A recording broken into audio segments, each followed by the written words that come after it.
everyone. Thank you for coming to meet the Sheffield Sparkler tonight. I'm Sherry, this is Osma, and it's our great honor to welcome you all to an exciting evening with us. Just some housekeeping information before we go ahead. Fire escape is through the main entrance, and the assembly area is near the bollard straight down the path on your left as you go out. And toilets are straight through the corridor as you leave on your right. Since we'll be talking everything social and enterprising today, we're going to start the evening by showing you a quick video which has been made by our creative friends at Sparkler to get you warmed up to the idea of social enterprise.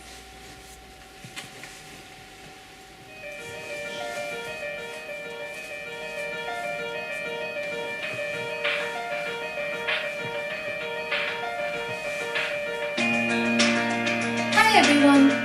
The world is changing and we are amidst a gentle revolution. A cultural transition is happening and you and me are a part of it. That new wave of culture sweeping across the globe is about social enterprise. Social enterprises are simply enterprises with a social mission at their heart. Traditionally, we've always looked towards governments and charities to solve society's most pressing issues. But governments can only do so much, and people can only give so much to charities. This is where social enterprises have an edge. They operate as self-sustaining businesses and organizations that invest their profits to achieve a social outcome, thus acting as strong agents of community building.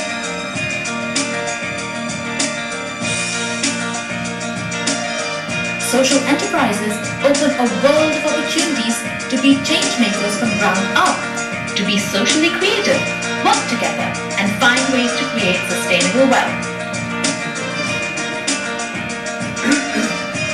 Moving away from a competitive to a collaborative model of working.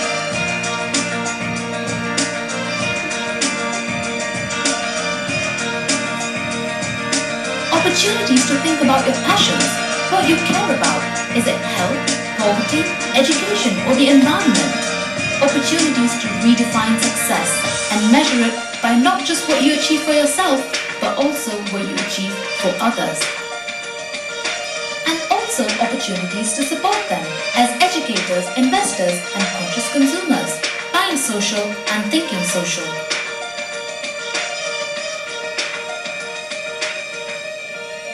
So let us take these opportunities and spark some good together, for the spark to create change lies within you.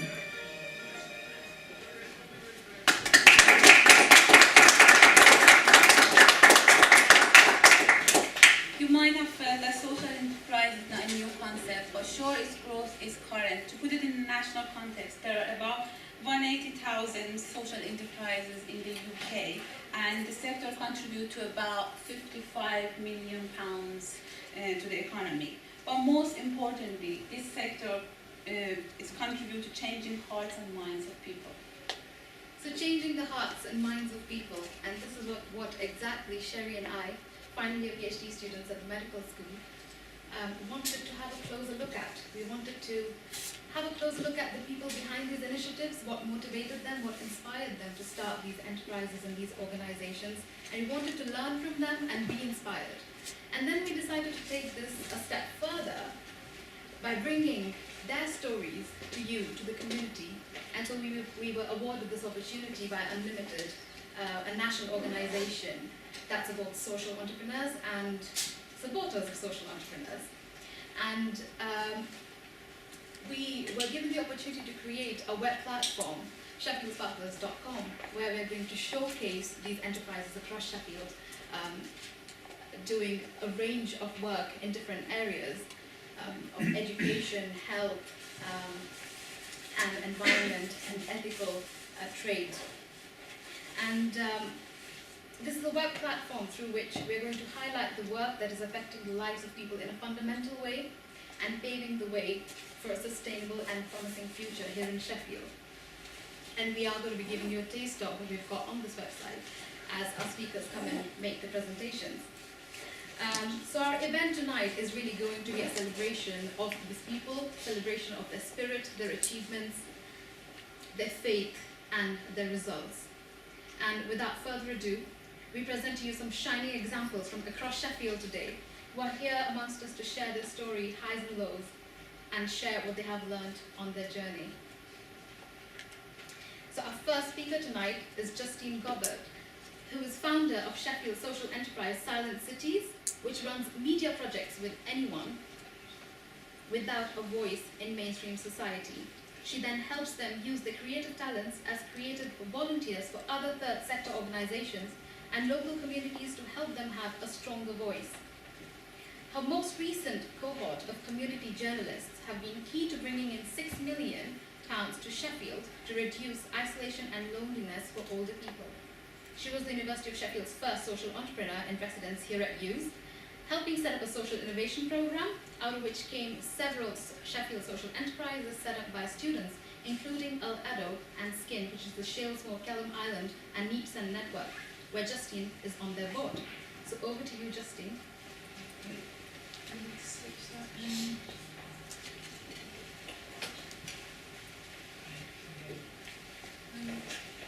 That was really good. One of the best presentations about social enterprise. Yeah. That's right. Reuse it, I mean, that's what it's all about. Oh, great, thanks. I think I'm okay. Apologies, I'm not feeling on form today. I think it's man flu. So yeah, nice to be back here at UWS and see you all.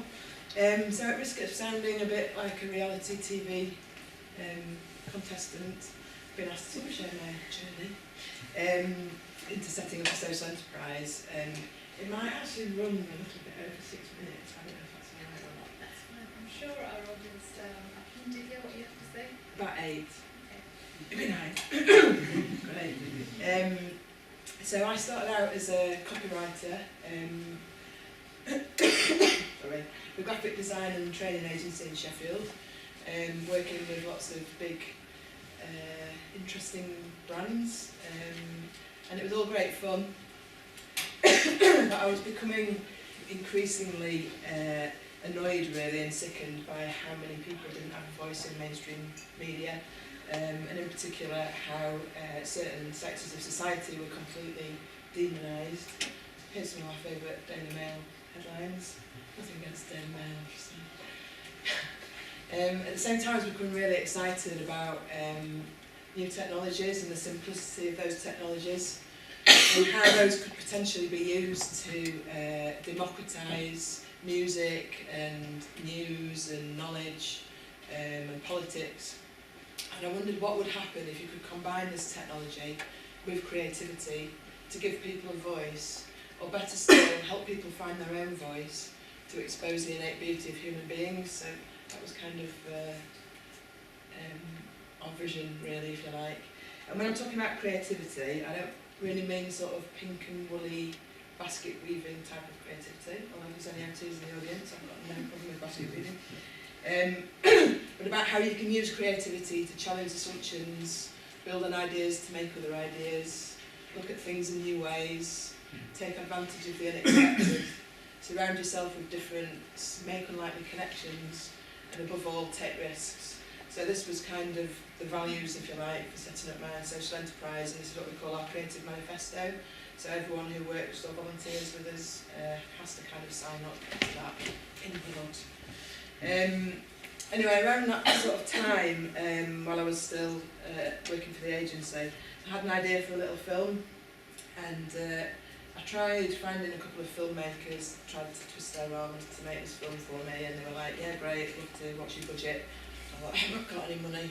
So I thought, how hard can it be to make a film? So I got a little bit of funding from Unlimited, like you guys did. It's good to see they're still doing that. And I got a little camera and a MacBook, which took quite a lot of convincing, the MacBook bit. And I toddled off down to outside Waitrose to have a chat with the big issue vendor there and make my film. And then 3 hours later, I'd made a film. Amazing. Don't tell any filmmakers this because they'll absolutely hate me. Anyway, this was my first attempt.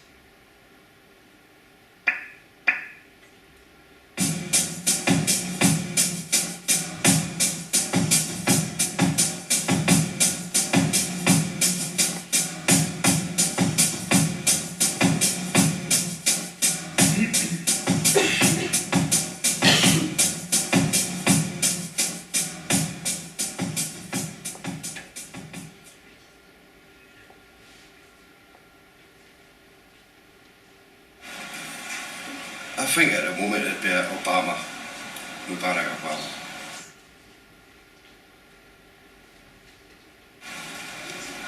Most important lesson life taught me is to respect people. Yeah.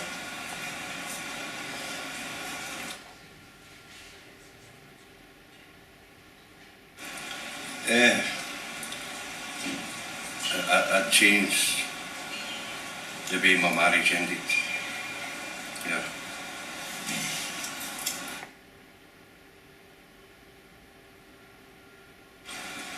Having custody of my daughter. That'd be the best thing.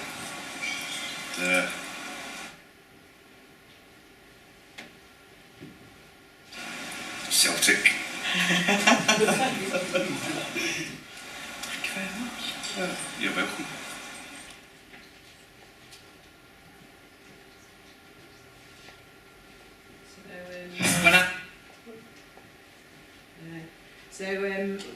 Anyway, when I've done that, I just thought I need to do something with this, and this guy was was one of my third sector heroes at the time. In addition to Mark, actually, who's here tonight, who inspired me. I saw him a few years ago, or quite a few years ago, speaking.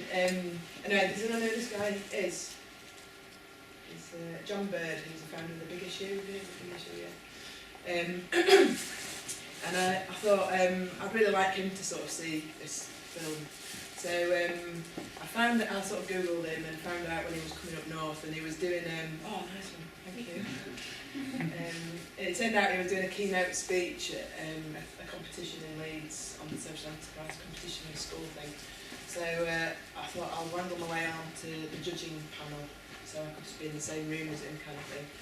And then I kind of just like followed him sheepishly around all day, and I just didn't pluck up the courage to even speak to him. And I thought this was ridiculous. So I got to the end of the day, and I just thought, no, it's now or never. So I offered him a lift to the train station. So he got in the car, and I just kind of like locked all the doors and put my MacBook on his knee and just made him watch the film.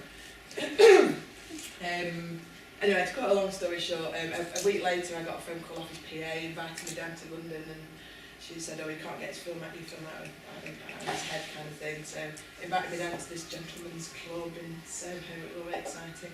And he introduces me to all his hangers-on as this is Justine, the filmmaker. I was like, shit, no, I'm not at all. I felt like a real fraud. Anyway, he bought it off me for 600 quid, and I went back and handed in my resignation. And anyway, so my first top tip is just basically put yourself out there and don't underestimate the power of stalking. So with that 600 quid, handed in my resignation and made the leap into the third sector. I made that sound quite easy. It's actually feels a little bit more like that. I don't know if you guys feel something. Actually, it's more like that. But anyway, onwards and upwards. So I spent the first year just kind of in my bedroom, just working like that. I don't know if you guys all felt the same way. And which is why sort of my second top tip really is to sort of surround yourself with others who are kind of doing something similar, which is why I think setting up events like this is really brilliant. Similarly, the Sheffield Social Enterprise Network that John and Morgan are doing is brilliant. And I actually joined the School for Social Entrepreneurs, which I would recommend you applying to if you've got an idea as well. That was their first year in the Yorkshire School, and that was really good. So it's just being surrounded by other people sort of doing a similar thing. So this is our business model. You could probably read it better like this. So basically we work on 3 levels. We run creative programmes with anyone without a voice in mainstream society, which could be young people who are homeless, older people, people with disabilities, mental health issues. Usually mix all of those and others in the same room at the same time, which is really interesting because everyone's kind of got something to give and something to gain and something to learn from each other. So we run programmes like community journalism programmes, which hopefully I've got a bit of time just to show you quickly. And we also run similar programmes for organisations as well, so sort of media boot camps and community journalism programmes for them. And then the second level is they can become creative volunteers, either for us, I'll show you an example of that in a sec, or we can sort of match them up with other third sector organisations to help give them a voice. And then the third level is around supporting people in setting up their own creative businesses and social enterprises as well. And then just to make a bit of money, are there anything creative on the side?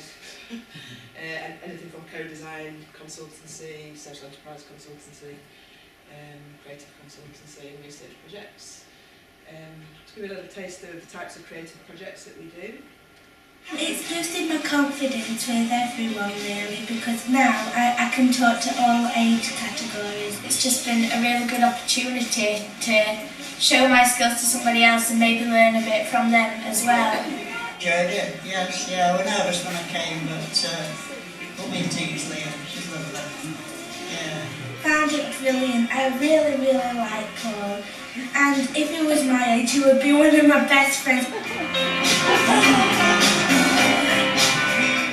I don't normally mess about with computers. So it's that type of project through the, as I mentioned, the community journalism programme. At the bottom right there is Pfizer, who was actually living in a hostel in Sheffield around about when I first met her, and I suggested that she joined our community journalism programme.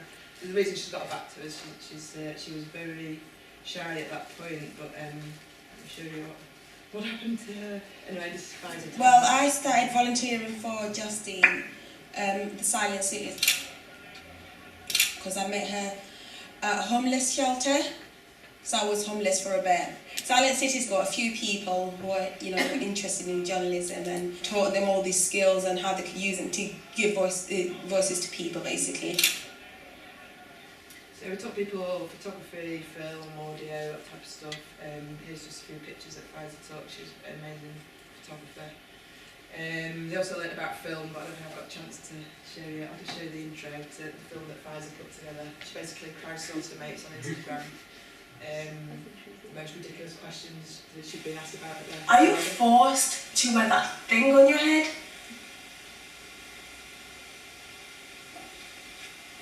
Do you feel beautiful in that? Do you have hair?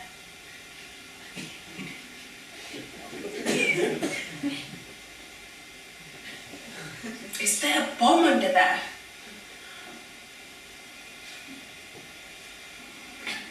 Is Voldemort under there? Anyway, I'm not going to have to show you it all, but it was on the website, but it got hacked yesterday. So it's not on the website anymore. The second level is creative volunteering. So Pfizer's gone on to volunteer for a charity in London that we put her in touch with, and there she is passing on her photography skills to a group of school kids in Alpine Castle, which is brilliant. And then that's given her the confidence just to, well, she's just taken the world on now basically. So she spent the summer travelling across Africa, passing on her photography skills to various charities that we put her in touch with, and she's absolutely flying now. And then even more important than that, all our volunteers have been volunteering in Sheffield. So when Sheffield was putting together their big lottery bid, the Ageing Better bid to reduce isolation and loneliness in Sheffield, we were up against every single city in the UK pretty much. It was highly competitive. And all our volunteers put together loads of events with older people to capture their voices, tea parties, box things, selfie booths, spoken word nights. Collected 52 hours of content and put it at the heart of Sheffield's bid, and as a result we were awarded the full 6 million. Well, I say we haven't got any of that money, but Sheffield has, so that's great. So that's going to benefit 12,000 of Sheffield's most isolated and lonely people, and I think it's just a perfect example really of how you can turn that 10 grand, which is what our community journalism programme costs, into 6 million to benefit people. And so that's it really. I just wanted to end on 3 quotes there. Apple believe, this is from Steve Jobs, who's one of my heroes. Apple believes that people with passion can change the world for the better, and those people that are crazy enough to think that they can are the ones that actually do. Hopefully there's some of you in the room today who fit that criteria. And most importantly of all, I think you're going to hear a lot of stuff about financial sustainability, and yes, it sounds like a good idea, but is it a business? I just say ignore all that, because when us guys were setting up, Mark about this as well, it's kind of, just make a mark and see where it leads, basically, because if that idea doesn't work, then the next idea will, and you'll have a lot of fun doing it in the process. So don't let people put you off. And this is just a chance to leave you with fires. I'm a dreamer. I'm an artist. I like to think I'm an artist. And I want to change the world. And if I can't change the world, I want to change someone's world. If you want to volunteer, I'm running a programme at the moment, supporting the Opus Now Then Festival of Debate, which is in Sheffield. Loads of great speakers, Owen Jones, loads of really interesting people. If you've got any interest in politics or event management or social media training, we're offering all training for any volunteers. So give us a shout. So don't look on our website.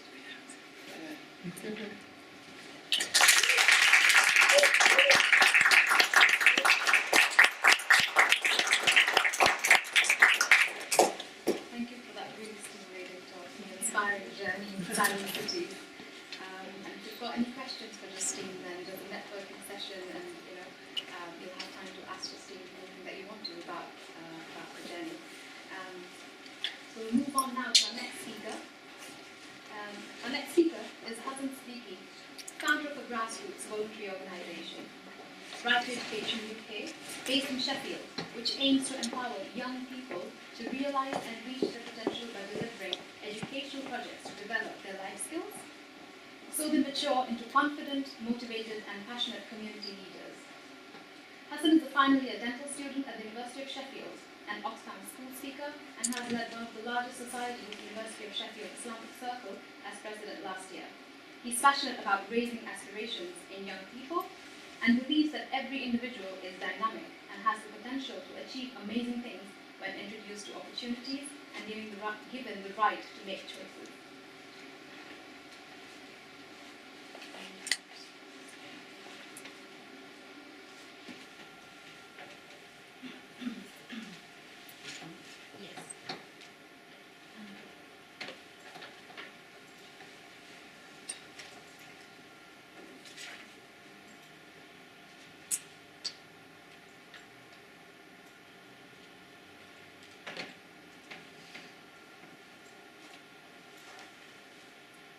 Start off Hassan's talk with a video that Sparklers has created for Right to Education. We found I used to teach on Saturdays to just a group of children, and I found some of their needs was, it was actually a little bit saddening. They were usually children from a low socioeconomic background, and I could see that some of them had potential, but they couldn't really excel in the situation that they were. I felt like I needed to, if I could find a way of doing something about it, then I should.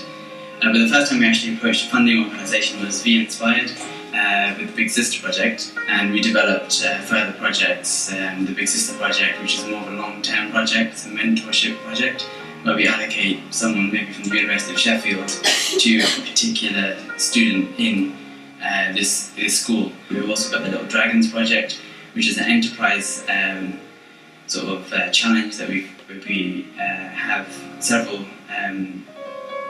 children from the school put into teams, and they are given £20 each, and they have to pitch an idea, then they give them the £20 and they have to make as much money as possible. As soon as we started doing projects that were successful, more people wanted to get involved, and it became suddenly very easy. We organised the University Open Day with the University of Sheffield, and in that, through things like this and introducing these particular young people with university students, they are now thinking of going to University of Sheffield, which was not something they thought before. Because we were able to design our projects around this particular school and not just copy and paste a project, it goes to an area where the needs are there but are not being met, and it faces them and tries to work with them. At the moment we're in the process of just developing our website. We are very welcoming of volunteers with ideas to come in and take part and really make their own projects, and we will support them by getting the volunteers that they need and providing the sort of platform they need to execute their ideas. So Right to Education is quite an open sort of organisation, allows people to come in and deliver as well. And education is one of those things that has a ridiculous impact on someone's life, and if you can benefit just one student right, from when they're young, the impact is considerable. And that's why I really admire the volunteers for their work in right education, because they do something and then you don't see any immediate effects over 2-3 years, over 30 years. You find the effects that are there, and that's why we work so hard. And take things slow, be wary of taking too much money, just work to what will sustain your project and allow it to develop. And I like this word, organic development. Don't rush things, just take it easy. You'll find that people will come and help you and believe in what you believe, and the sky's the limit, honestly. Just go for it.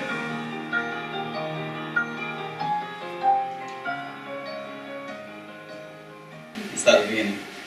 Okay, so thank you, Sheffield Sparklers, for inviting me here today. It's actually one of the first of these sorts of events that I've had the opportunity to come to. As we saw from the video, this is about the journey of right education. Because we actually showed a little bit of the story behind it, it gives you a bit more time to actually go through some of the problems that we faced, so that you guys, with your own ideas and your own aspirations to start your own projects, you maybe learn from my experiences and our team's experiences, and develop your own projects from that. So take this as a case study of things you can sort of benefit from, our mistakes and the things that worked as well.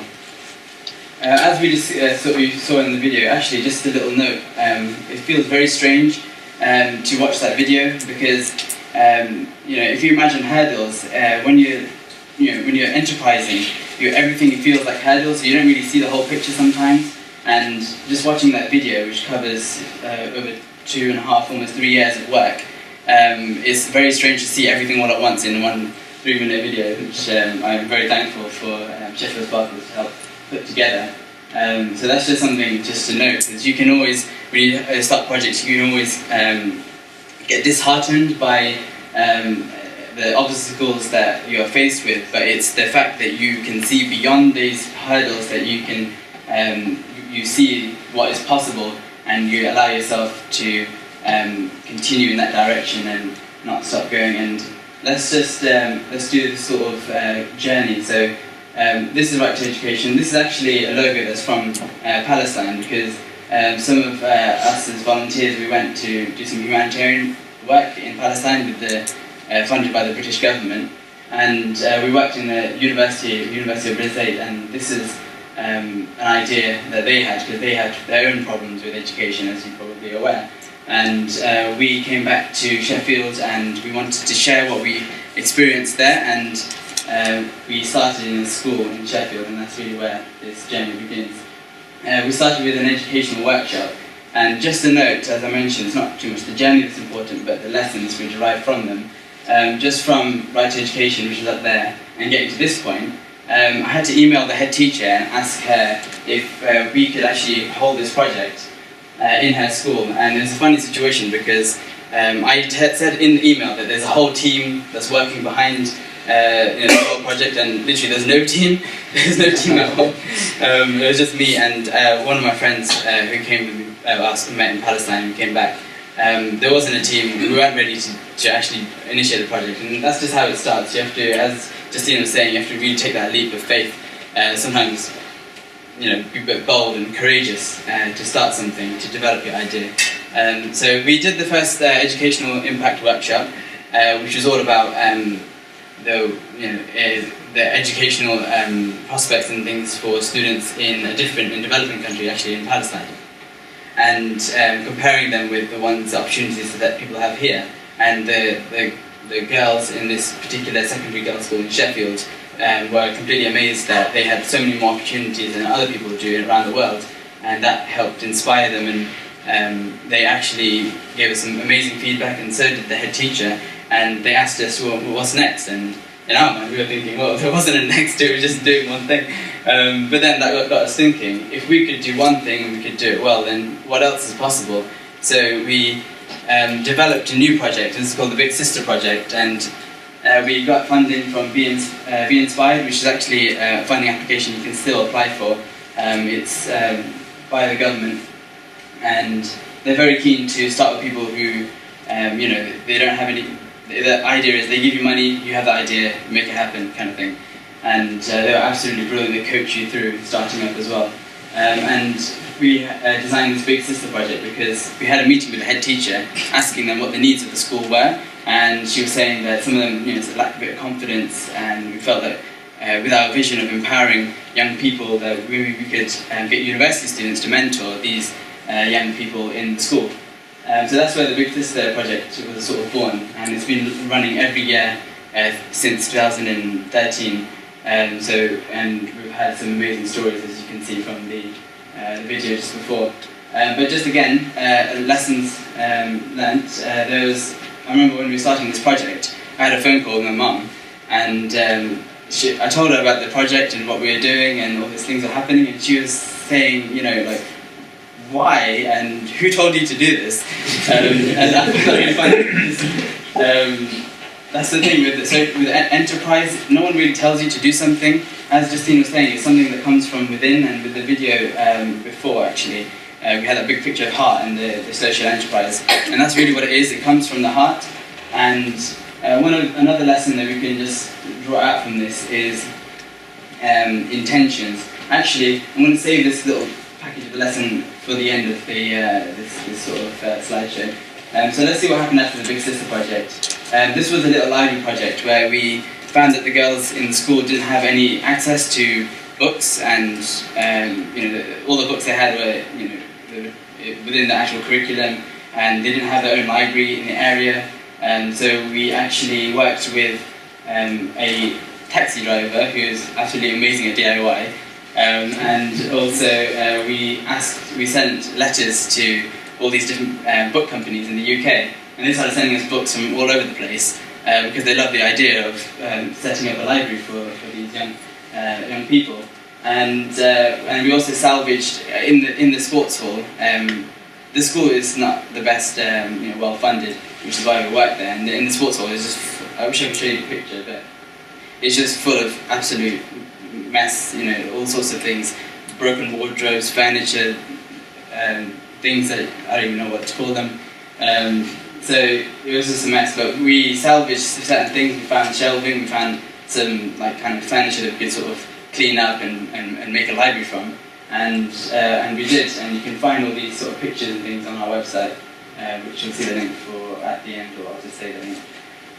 So we built the library, and since then we've been running little workshops in the school just to continue that kind of creativity that comes from picking the books that you want to read from rather than being given them, which is part of the reason why we started this. And then we've got the university tours. So we've organised 2 tours now. There's one that happened last year about this time, and one that happened yesterday, which is we bring some of the school girls from the university to around different departments, and that really raised the aspirations, because this particular school that we're working in Sheffield is not a normal school. The community, and there's a lot of cultural barriers that inhibit these girls from choosing what they want to do. They don't realise the opportunities that they have within them, and our job was to sort of open their mind, not to sort of control or say what is better for them, but just to make them open-minded to know what options they have. And these university tours are having a fantastic effect on these girls. Then there's a Little Dragons project, which you saw some of the outcomes of in the video, which is an entrepreneurial challenge for the school. So we give the young people £20, and they have to come up with ideas of products they can make, and see what they do with it. But the emphasis throughout the whole project was never money at all. It was all about teamwork, how you guys can work together, and that's the actual aim of the project. And what happened after this? So we were stacking through many months and almost years of sort of work. This is a little code breakers where someone approached us. We had a meeting in that room. Someone in the maths department had an idea that they wanted to do a workshop with young people on how to program games and all sorts of things. So we worked with this person, his name is Desire, and we invited him to the school, and he developed his own project. So Right to Education is not just about us doing what we want to do, but it's about welcoming other people who have ideas and want to benefit and believe what we believe, and we can sort of support that action.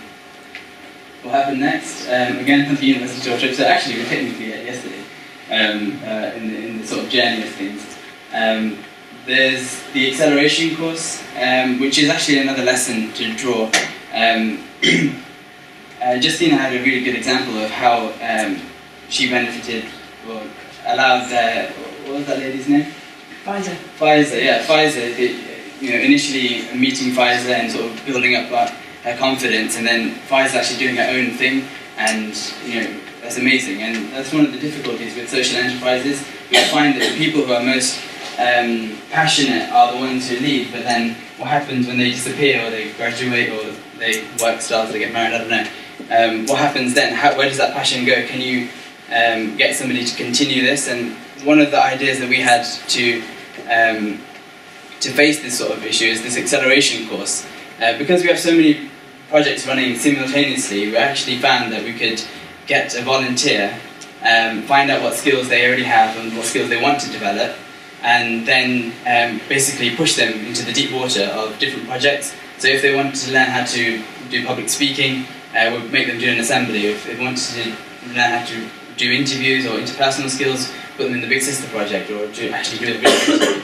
And that way they actually develop their skills a lot faster than is normally allowed for, and then they can maybe help us in leading right to education to new fronts. Okay, and we've also got an educational impact workshop again, this time with Malika, the SU education officer. She'll be going into the school. And also we've got the Big Sports Day project, which is the girls are, like I said, the Little Dragons project is all about teamwork. This is also about teamwork, but it's also with a touch of event management.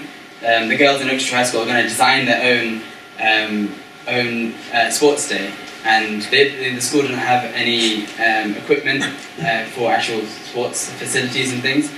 So this project is allow them to raise their own money for their own equipment, so they can have their PE lessons as every other kid is expected to do, as you might have done and I did. And these girls can benefit as well. And I'll skip this one. This is the future of our ideas. Like I said, we're sort of leaving, some of us are graduated and living in other places. We're developing a coaching project which works as a sort of get somebody who is aspiring to become, let's say, pretend a dentist, and then finds a dentist who is already working and can give them some support in their personal statement, because that's what we need sometimes. We just need someone who's like an older brother or older sister to support each other. And that support is so easy for me to give, and so valuable to the person who receives it. And all of us have benefited from other people, and it's this idea of giving back that this project's all about. So far we've had 43 volunteers over 2.5 years, and we've benefited over 90 young people, and it's still counting because our projects keep continuing and new projects are coming. So let's take an overview of what we're looking at here, and I want to just draw a point which is about here on the sort of journey of things. And the main point, actually, there's 3 points I want to make. The first point is perseverance. At this point, when we just sort of started, actually, sorry, no, it's just this point, when we were about to start the Big Sister project, there were so many times I wanted to give up, you have no idea. It's ridiculous how many times I just thought, you know what, forget it. I had call meetings and often nobody turned up, and I'm sitting there on my own in a cafe, and that happened not once but multiple times. And I think Justine, you guys know, I'm gonna know this experience. And at one point I was just thinking, there's no point continuing. This is not going to work. I had an idea, but it's not working. Fine, okay. But something inside me kind of told me that it's about actually, maybe this might just slightly work, and maybe if I'm not the one to actually take it forward and continue, it might be somebody else who does it. So I'll just carry on, and I'm completely blind to what's going to happen. I just carried on, and with my team, we actually did make it to develop a long-term thing. So that's one of the main points I wanted to raise. The other one is organic development, which is something I'm sort of mentioning in the interview. which is all about people to get this tendency to rush. You know, they hear these big numbers like £5,000 is coming in, and they kind of want to jump ahead and get all that £5,000. But really, you have to think about not just the finances, but your human resources and the actual point of what you want to do. More is not better. And I was speaking to someone from the Charity Commission, and he said that the people always think this, more is always better, but no, it's not. It's about quality, not quantity, and that's why it's easy to get hyped up about little application forms and things, but just really think about why are you doing something, which is actually my last final point, which is about intentions, and don't jump into finding applications and things if you feel you can't actually deal with that. Because one of the things, actually I won't go into too much, you can ask me questions about organic development if you want, and go on about for hours. But the last kind of point I mentioned was intentions. Now intentions is something that maybe might not associate with something like this that much, but I think it's absolutely crucial. Your intentions from start to finish, and maybe not finish, maybe it just carries on, but has to, there's something about your intentions, and the intentions is something that allowed this project to develop and to go to the next stage. We had an interview in a room beyond that wall, and we were applying for funding. I actually applied for £220 or something, and after the session, USE actually gave us £500. So within a few minutes, things completely changed, and that's because intention is something that people can detect on somebody, and it also is the reason why lots of people might want to volunteer with you, because if your intentions are for good, then people recognise that, and then they take that on, and they'll join forces with you, and you can continue your project. If your intentions are slightly off, maybe at this point you start, actually where are we? About this point you start thinking about, you're standing in front of a whole bunch of amazing people, and you're thinking, oh, look how great I am, and standing here talking to you guys, educating you. No, that's the mistake. If you start thinking like that, your whole idea of the reason why you start, the heart behind your project will fall apart, because you have allowed for your intentions to change, and that's very important, and that's the final point. So we had perseverance when things are tough, starting out, when you start to develop things, think about what you're doing, remember your intentions, and make sure your intentions don't get changed at the end. Thank you very much.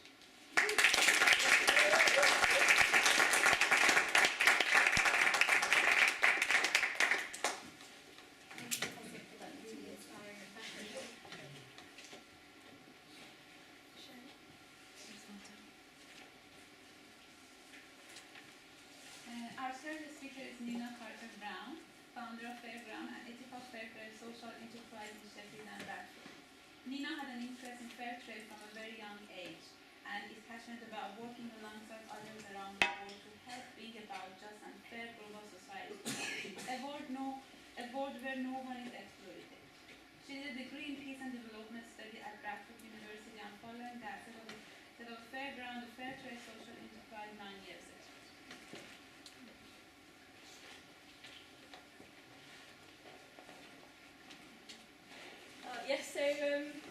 Probably the first thing you should know about me is that when I was at school, I would have been the least likely person to set up their own business. Because business studies didn't interest me, I didn't take it, I wasn't interested. And then I went to uni and studied peace and development for 3 years, because that was something I was really passionate about, I was really interested in. And then, yes, I've always bought fair trade products, I've always wanted to kind of work for that world where, there's everything is fair, everything is just. And then on graduating, a friend of mine at uni said she was going to set up a fair trade clothes shop in Bradford. So I thought, I haven't got any plans really. I can stay around for 6 months and help you. Quite soon after that, we'd had a bit of support from the university and a business centre.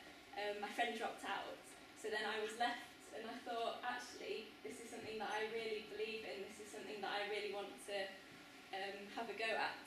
And then I was told about social enterprise, and it just seemed to make so much sense to me. I didn't want to be a charity because I'm on a kind of mission to prove that business can be ethical, which is very difficult because in the capitalist society that we're living in, most of the kind of business and trade isn't ethical. But that was my kind of passion, and I like the idea that everyone benefits in some way, and then also that hopefully eventually we wouldn't have to rely on funding to make it happen. So that's a bit of background kind of about how I got into social enterprise. And I kind of work backwards really a bit, so I don't know if anyone's seen the shop in Broomhill. I know a couple of people have been to it. We were offered this space with a deal from a very kind landlord a year ago, pretty much a year ago. And I think that's something that I know kind of stops small businesses getting off the ground sometimes, the rent, and until this time I've done a lot of pop-up shops. So especially when in Bradford there was a lot of empty properties, and I could go in there for 2, 3, 4 weeks, set something up and kind of transform the space and make that work. But this was a different story, so it was going to be for a year. We were going to be paying all the rates and the bills and all that kind of thing. And it was an off-licence before, and we had to do 2 weeks. I did more DIY in those 2 weeks than I've done in the rest of my life put together, and that's enough for me.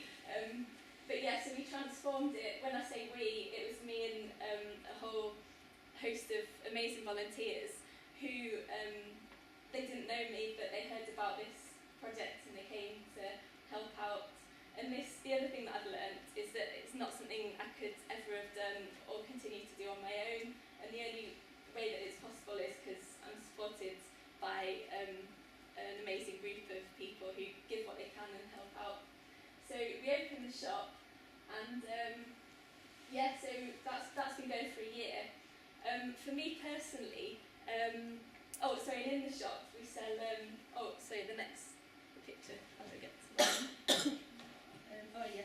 Okay.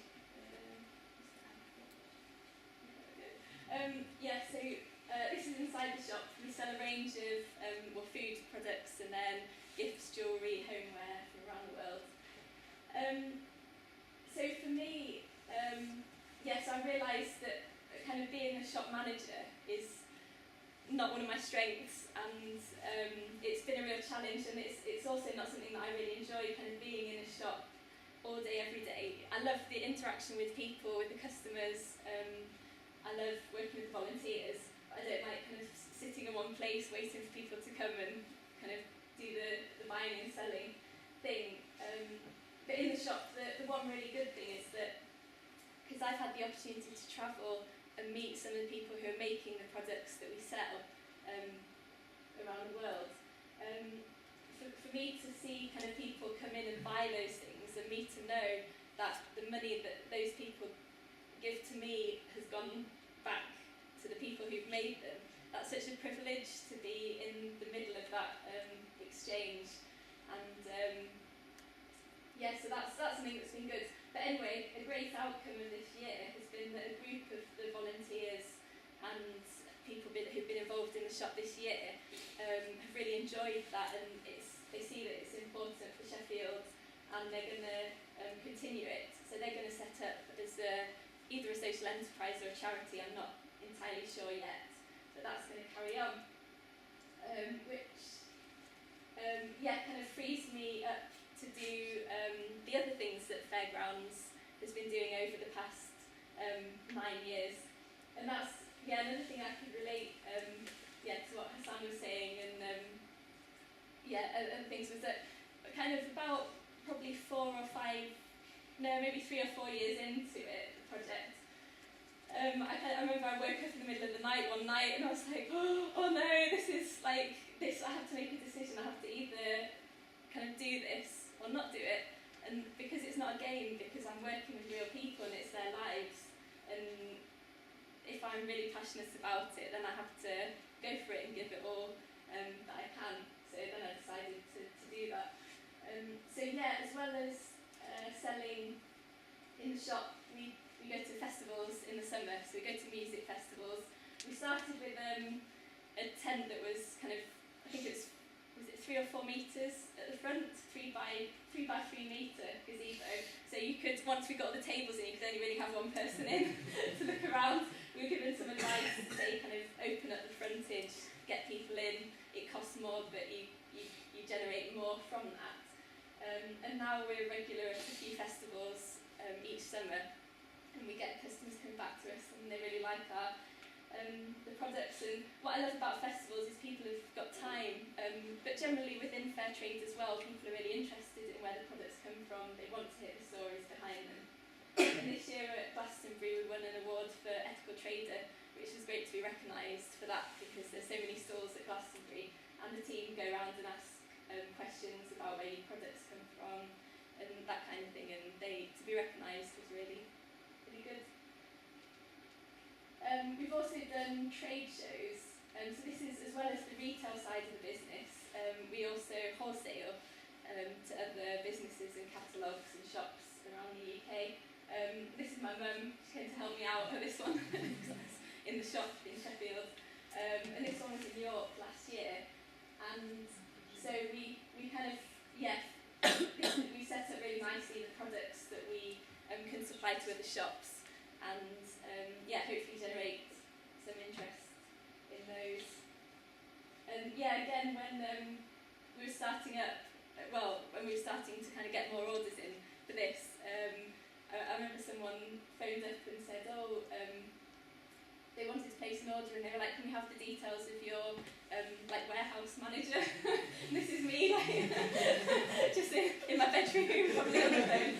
And then, so I gave him my dad's name. And then I phoned my dad and said, just, because I felt like I had to kind of put on the front, and I think now I just feel, kind of, just if you can provide the service, you can just, just be who you are, and as long as you can provide it, that's fine. It's all the learning journey. One thing that I'm passionate about the fair trade, working with people around the world, but one way I really can see change in the long term is by working with children and young people in this country to help raise awareness about the issues surrounding fair trade and global injustice in the world, and encourage them to be creative, think of ways they can make a difference. And so this was a project, this was from the newspaper the local newspaper in Bradford, because that's where I was living at the time. It was One World Week, which is in October, and it's all about kind of one world living together, working together, peace and justice. And so I had this idea that it would be great if we could get children from kind of the different schools in Bradford together to learn about these issues, get to know each other, and create a performance based around kind of dance, poetry and arts that they then tour around each of their 5 primary schools. So it worked out, and they had a great time. I got some funding for the project, so I went into each of their schools and did a workshop with all the year 5s, and then at the end of the week 8 children from each school came together to create this performance, which they then tore around at a later date. So that was a logistical nightmare, kind of arranging with the schools when, a day that we could kind of take them all out of school and tour around their schools to perform it. So I managed to work that out, and then I went back to the funders and I said, right, can I have the money to book the coach for the performance day? And they said, no, we haven't got any money. I was like, oh no, what do I do? But I managed to get funding from another, within 2 weeks, another kind of funding organisation, and then I booked the coach the night before, and then I looked at reviews for the coach company online, which I shouldn't have done. So I just remember we'd done the first performance in this school, and it went really well, and we were coming out to see the next one, and some of the children were like, where's the bus? And I was like, it's just round the corner, thinking I really hope it's just round the corner. But it was, and that worked out really well. And so that's the other side of the social enterprise. This is another example of, this is from last year, the Fair Trade Fortnight, which is just coming up next week, the week after. I go into schools and do kind of lessons and assemblies, and this was about writing to Vince Cable, business secretary, and getting him to support kind of fairer bananas, really. But I just love this. So 1 in 3 bananas sold at fair trade. This means that farmers get more money, which helps pay for food, water, drinks for him and family. You can save a lot of lives. You will be amazing. And this, this all came from them. And then I'm asking you to make a law for fair trade. Fair trade. Come on, make all supermarkets sell fair trade. Supermarkets will be better. You will be better. England will be better. It's all the best. But I really get inspired from that kind of thing, and it motivates me to carry on. And I just think that when these children have got these ideas now, and they're going to grow up as conscious consumers. Maybe if they go on to start a business, they'll be kind of conscious business owners. And then also another thing is I do workshops, kind of community workshops, and this is to do with quite often the products, how they're made. Because I think it's about putting the value back onto things. So when we can buy things so cheap in any clothes, for example, any shop Primark, for example. But what people, what the workshops I want to kind of help people see and understand is that the time that's taken to make things and the work that goes into that, and then they can appreciate the value. So this was a workshop based on recycled magazine jewellery. So a bracelet that I'm wearing now is made out of recycled magazines, and that's made in Uganda. So that was these children having a go at that. This is Elijah, who lives in Uganda, in a place called Ginger, and I met him through a friend of a friend who'd been travelling and had met Elijah, seen how he was such a nice guy. He had all these skills. He does wood carving, he does painting, he makes recycled magazine jewellery, but he didn't have an outlet. Maybe he sold a few bits and pieces to some tourists, but nothing else. So in 2006 I started working with Elijah, and we had communication kind of via email, which is difficult because he wasn't able to finish school, so his kind of written English is not great, but we work it out, we decipher it and get there. And yes, in 2011 I was able to travel to Uganda to meet him, which was absolutely amazing. And then he showed me how to make the beads, but I'm not going to give up my day job. I'll leave it to the professionals. And there he is making the beads. And this is him with his twin boys, who were born, I think, about 6 months after I'd visited him.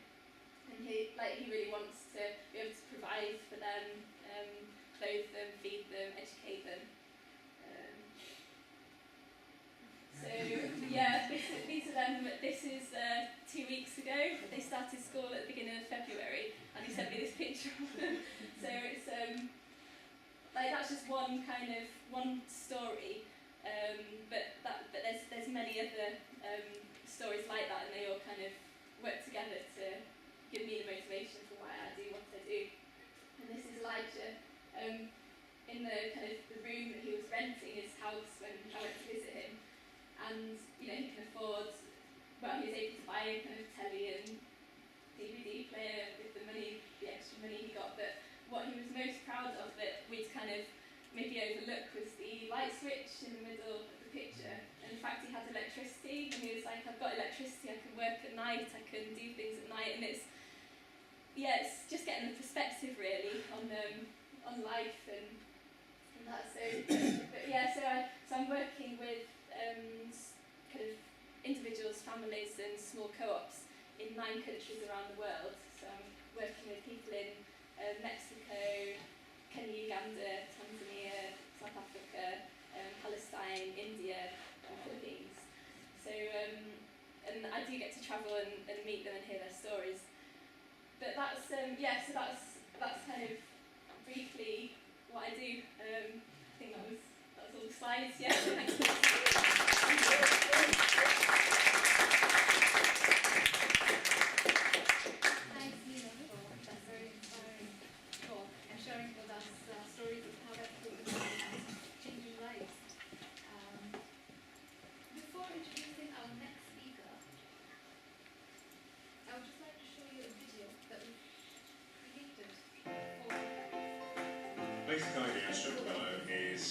recycling-based social enterprise, and the money that we make from it is intended to provide work opportunities for disadvantaged people in the local community. We're here to provide space and events, opportunities and things to do for local people. We'll recycle, we'll upcycle furniture and put it back into economic use and move it on. Now we've got nearly 20 people involved on a regular basis, and that's including the people that are working here, volunteering here. There are going to be more opportunities for more people to get involved. One of the main things at the moment, I give them a lot of credit for the development over the last few months, is the School for Social Entrepreneurs, which is a national organisation that I'm lucky to be part of. A mentored, sponsored course run by social entrepreneurs who've got a track record of success in their various enterprises. There are opportunities to provide for everybody, whether it's customers, volunteers, or people who are actually coming to get work experience or give their time to work here. From a customer's point of view, obviously they can come in and enjoy the log fire and the cafe and the ambience and some of the wonderful crafts and things that we've got on offer. There's also an opportunity for people to donate stuff from their houses, garages, cellars that's cluttering the place up, and they might want to move on somewhere else. It's a good way to do business. It's far more ethical than traditional business. It's putting something back into your customers and into the community, which I think is vital. It's been really great working here. It's really all kinds of people. It's a really nice environment. Quite busy, but it's really great.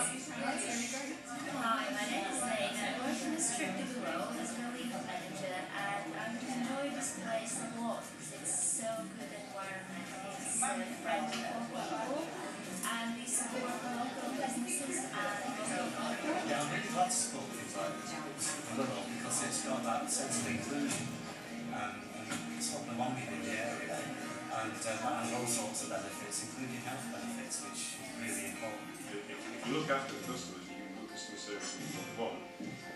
You'll still make money, but it's still a better experience for everybody. I think rather than just worrying about the bottom line. With it being such a growing sector, the information is always easy to find, but it's out there. I think the social enterprise network is going to be the main thing that signpost anybody in Sheffield who's looking to get involved in something like that. I'm pleased to have been in a position to actually bring this together. But I'm not taking credit for it personally because I've had so many other people helping me do it. Lucky to be doing what I'm doing.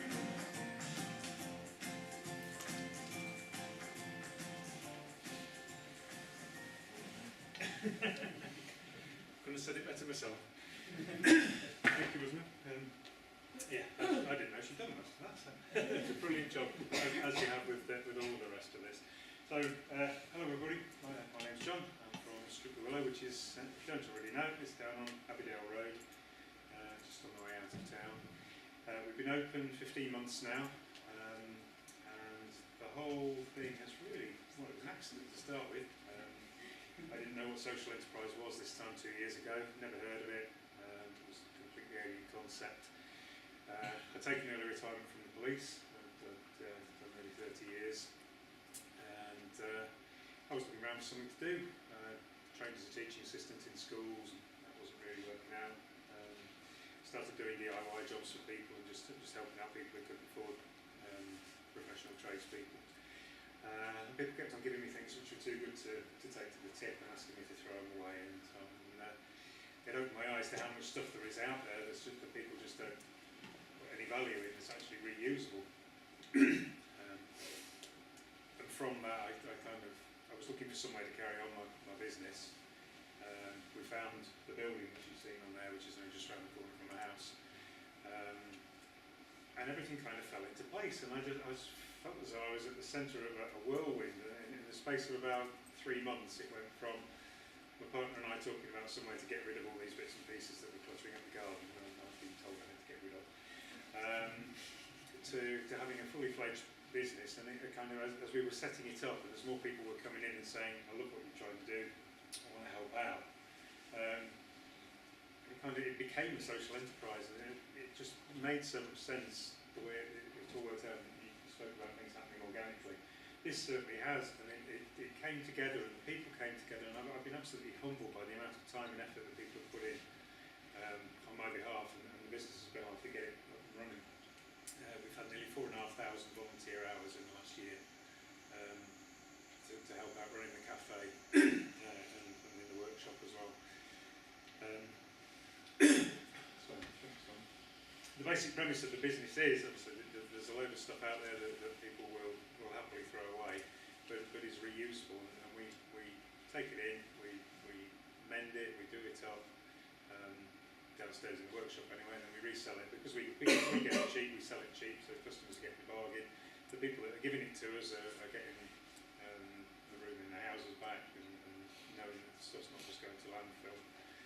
And the money that we make out of that and out of the cafe and the flats and the gallery that we saw upstairs, all gets reinvested, and we provide work opportunities for people from the job centre. I've got a young lady on a second work placement from NACRO, which is the National Association for the Care and Rehabilitation of Offenders. I've got a lad just started this week from Autism UK, who's going to be working with us for 6 months. And it's all aimed at giving those people some work readiness. They come to us for as short or a long time as they want, and they go away hopefully with a good reference, some idea of work readiness skills, food hygiene certificate if they're working in a cafe, and generally having had the experience of being part of something which is really quite special. I'm not, as I said in the film, I'm not taking credit for that myself. The building's part of it, and that's contributed to Strip the Willow as it's turned out. But it's the people that make it, and it's the community, and we're a real part of the community in Sharrow. We've got, we said that the volunteers have obviously come forward. We've got book groups now, we've got craft groups that meet on a regular basis. There's a creative writing group going on as we speak. And these things, they just come together. People come to me and say, can I run the book group? Can I run the creative writing? And I'm happy just to provide the space for it.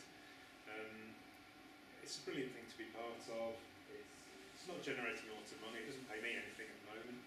That's about in year 5 of the business plan, if we get that far.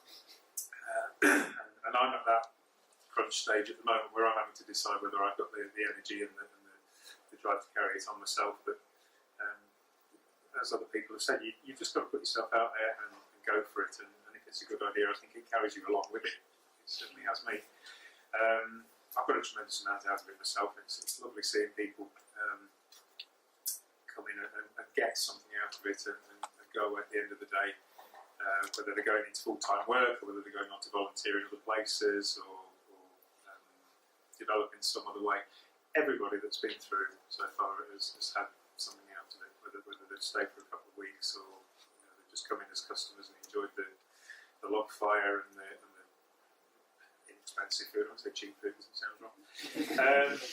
But it's a fantastic thing to be involved in. I'm conscious that I want to try and keep the time down so that we can get on with the networking thing. Other important things I need to say. Yeah, the Social Enterprise Network Justine's mentioned.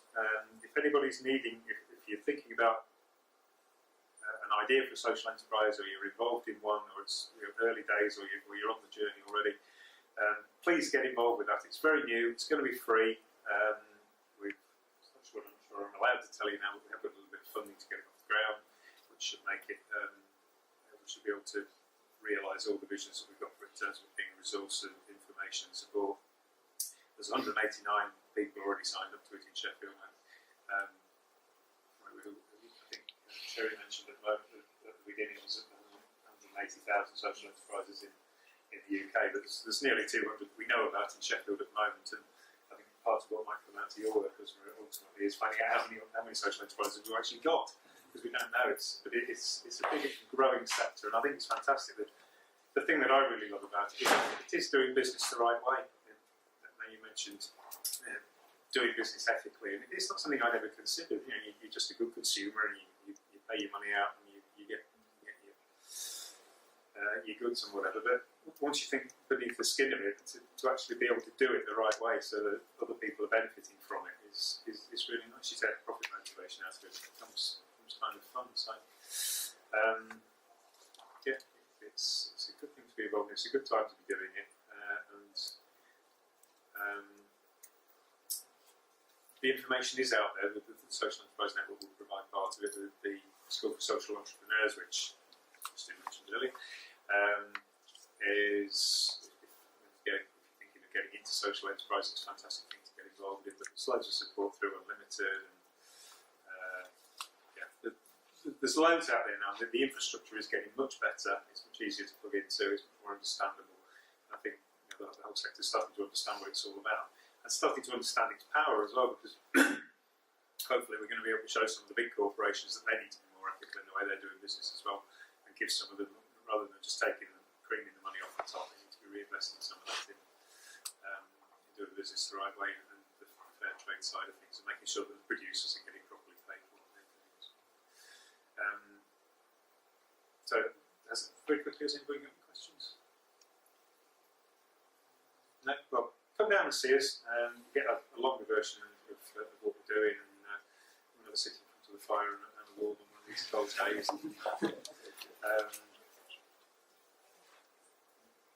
It's just like a couple of things I think the film covered most. So, thanks for that, Mary.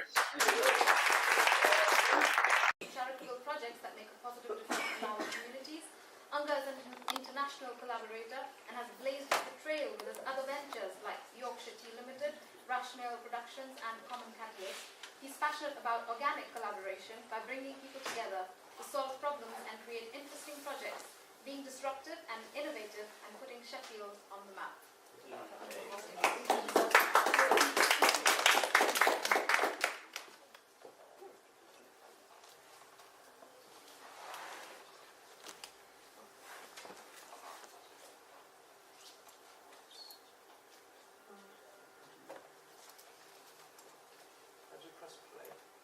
The bottom right. So that, just next to that. Ah, yeah. This one. Cool. Hi everyone. Let me give you the official description. So, Hantu is a CIC, it's a community interest company. We're a collaborative platform for creativity and positivity. We make ethical clothing and accessories. We've been doing this for quite a long time, so there's lots of projects that I've done over the years, so what I want to do is just share some of the stories, some of the learnings that I've done over the 10 years of being living as a social entrepreneur. I'm very visual, so I'm going to share with you 7 pictures, and 6 of them I found on Pinterest. And the first one is me with Mr. T at Madame Tussauds. I was born in Bandung in Indonesia. Living in England was like a dream. I was really always been intrigued to living in England. I came to Sheffield when I was 11, and the first word that I learned was bucket. I have no idea why. I grew up in Pittsmore. There's lots of interesting characters, cultures, and people living in Bungary. So growing up, I had lots of friends from lots of different cultures, backgrounds, learning about different people's customs, different types of food.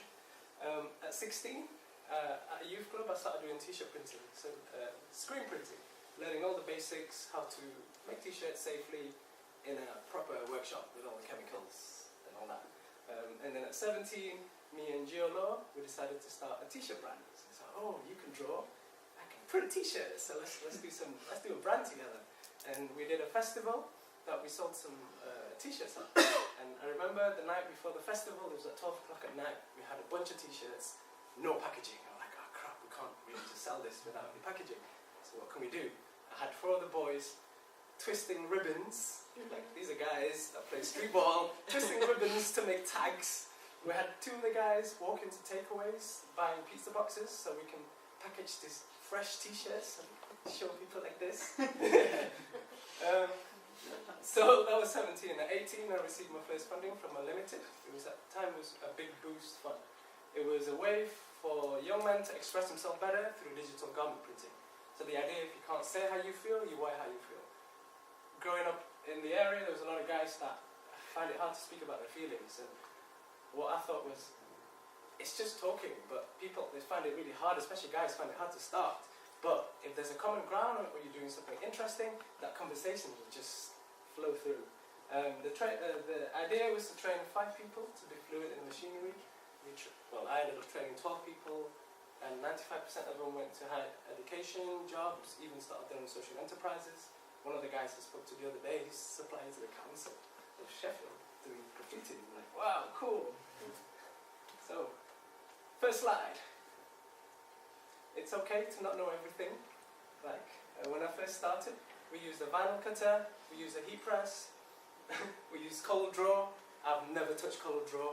I didn't know what the hell a vinyl cutter was, but I was interested with the idea of playing.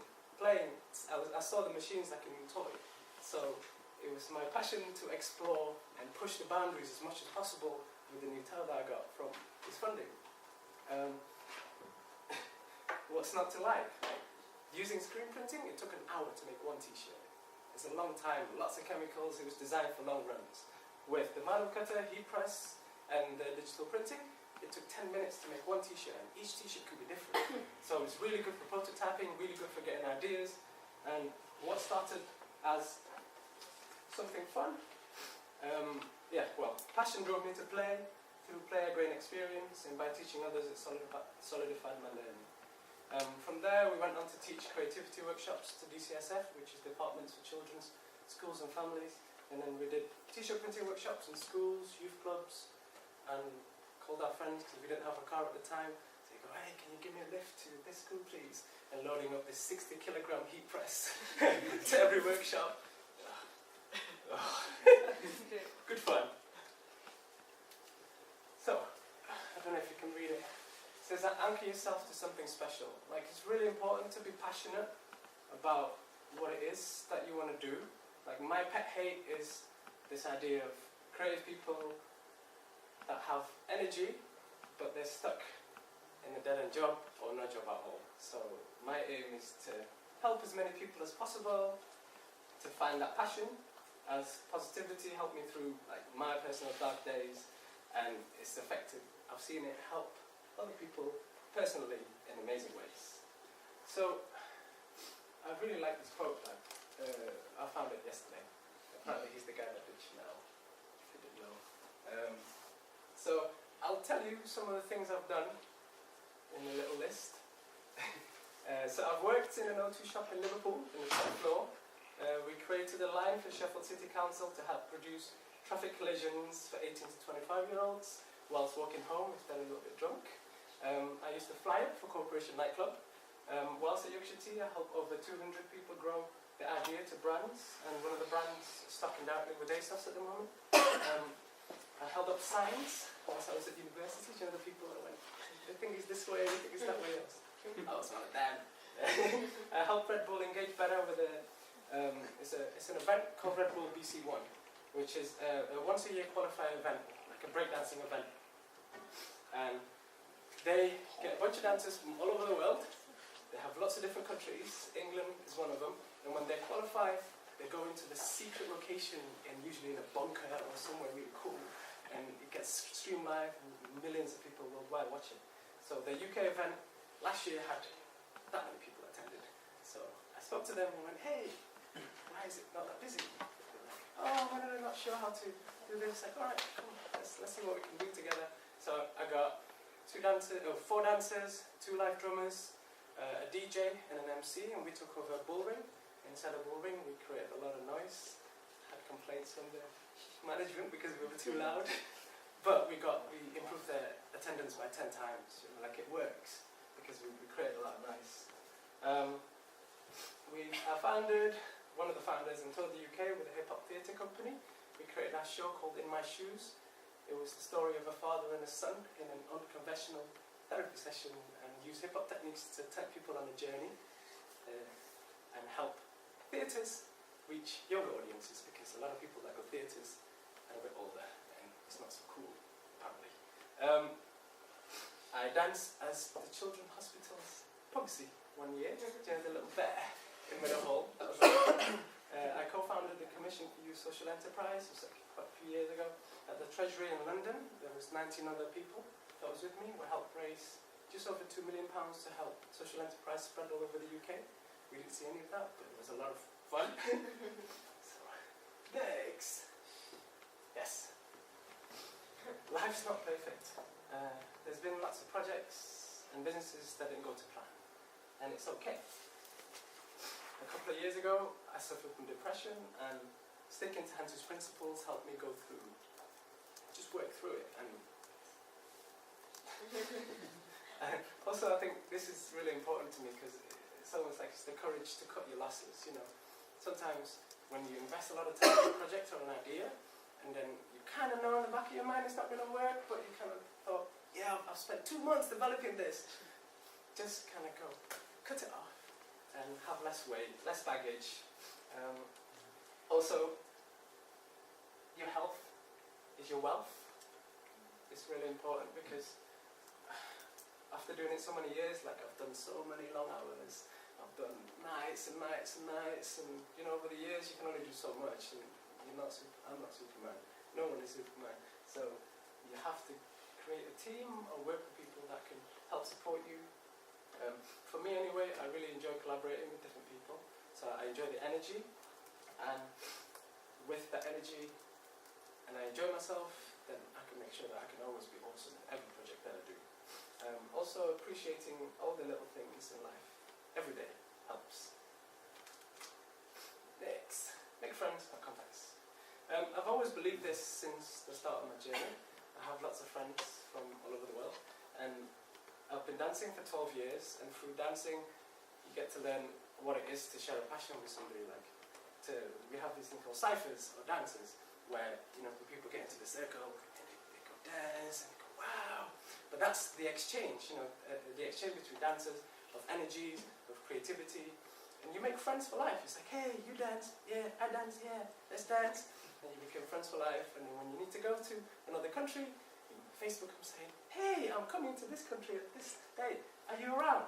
No, but you can speak to my friend. He can let you stay there. So, my point is, there's lots of people in the world out there that share your passion. So find out what it is that you're passionate about. And at the end of the day, geography is not a master. With the internet, you can connect to everybody in the world. You can Skype, you can email, you can call. Even though you have language barriers, but like I said, you can go through that. Last thing, things would work out. I want to share with you one of the projects after this. It started as an idea to explore a laser cutter and push the boundaries as far as I can. It ended up as a collaboration with an old school friend. And the project's called Learn, Create and Sell. So it's the idea of taking people on a journey of learning a new skill by finding what their passions are, what they really enjoy, create new products using techniques from lean methodologies. What's different is we get them to play with a laser cutter. So it's a lot of fun. So what started as an idea grew to something tangible and real and makes a real difference in people's lives. At the end of the day, it's life. Nothing is set in stone. Plan as best as possible. Get on with it and be optimistic. 6 minutes is not really enough time for me to tell lots of other things that I've done.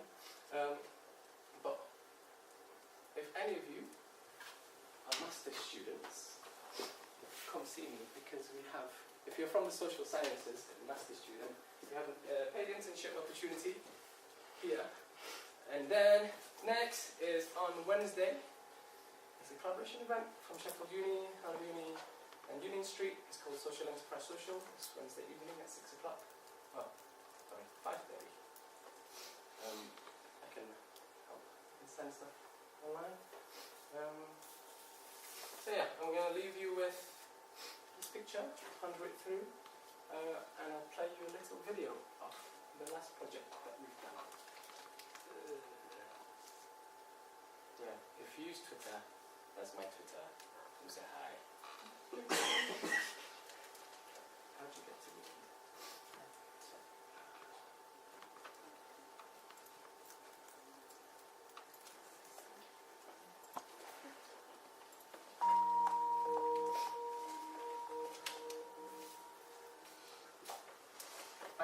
The Learn, Create and Sell programme leads to unemployed people gaining the skills and the mindset required to become successful entrepreneurs.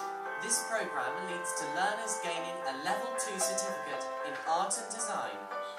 I think the most important thing that I learned was to get a little bit more comfortable with being out of my comfort zones and to let things reach a logical conclusion rather than maybe writing things off before letting it kind of get through. Most important thing was being able to organise all my ideas into one business plan. Just being able to calculate things and sort out problems in the room. The programme is a journey of experience and discovery. This journey has not been easy for some, but all of our learners have overcome significant barriers. This journey started with two local entrepreneurs from Sheffield. Zach and Anka wanted to share their experiences. Hi, my name is Zach. I'm the founding member of Alfie. Alfie focuses on learning through experiences and by experimenting, and we're accredited by the CFE and can deliver nationally recognised qualifications. Hi, my name is Anka. I'm the founder of Mantu. We're the platform for creativity and positivity. We started in 2003 as a way for young men in Pittsmore, which at the time was the 6th worst area for gun and knife crime in the UK, to express themselves better through digital garment printing. The Learn, Create and Sell program focuses on 3 main elements. The ability for the learners to learn a specific skill, and on this occasion is using a laser cutter, and being able to use that skill by designing a product. Once this product is designed, being able to sell this product in different outlets. As part of the Learn, Create and Sell program, we had a Dragon's Den style panel made up of industry experts, people that have shops, and what this allowed is for the learners to get direct feedback from them through a 3-minute pitch presentation. And the winners, we gathered pool of resources together to give them free office space and a co-working space, which is Union Street. They had materials paid for, £100 worth of materials, so they can continue making their products, and the £50 for the other 2 winners. And also at the same time, all the learners had access to the laser cutter 2 months after the program's finished.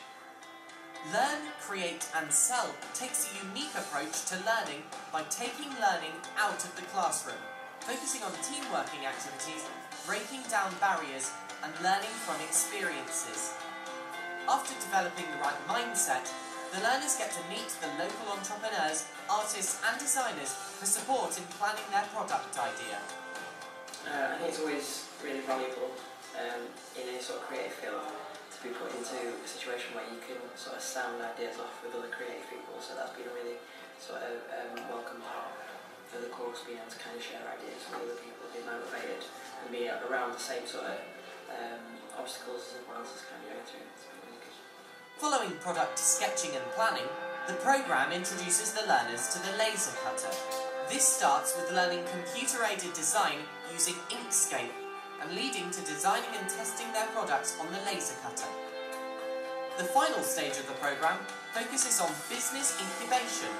With the support of partner organisations, Alfie has set progression plans for the learners, which includes a pop-up shop in the city centre and an e-commerce site to sell their products, as well as supplying learners with the raw materials needed for their products, access to the laser cutter and a city centre workspace after the programme finishes.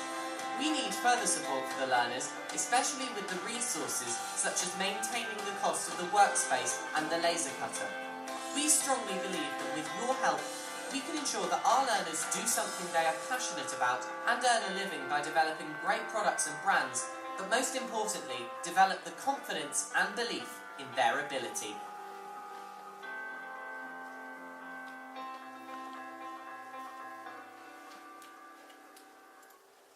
Cool. So yeah, that's me. Thank you.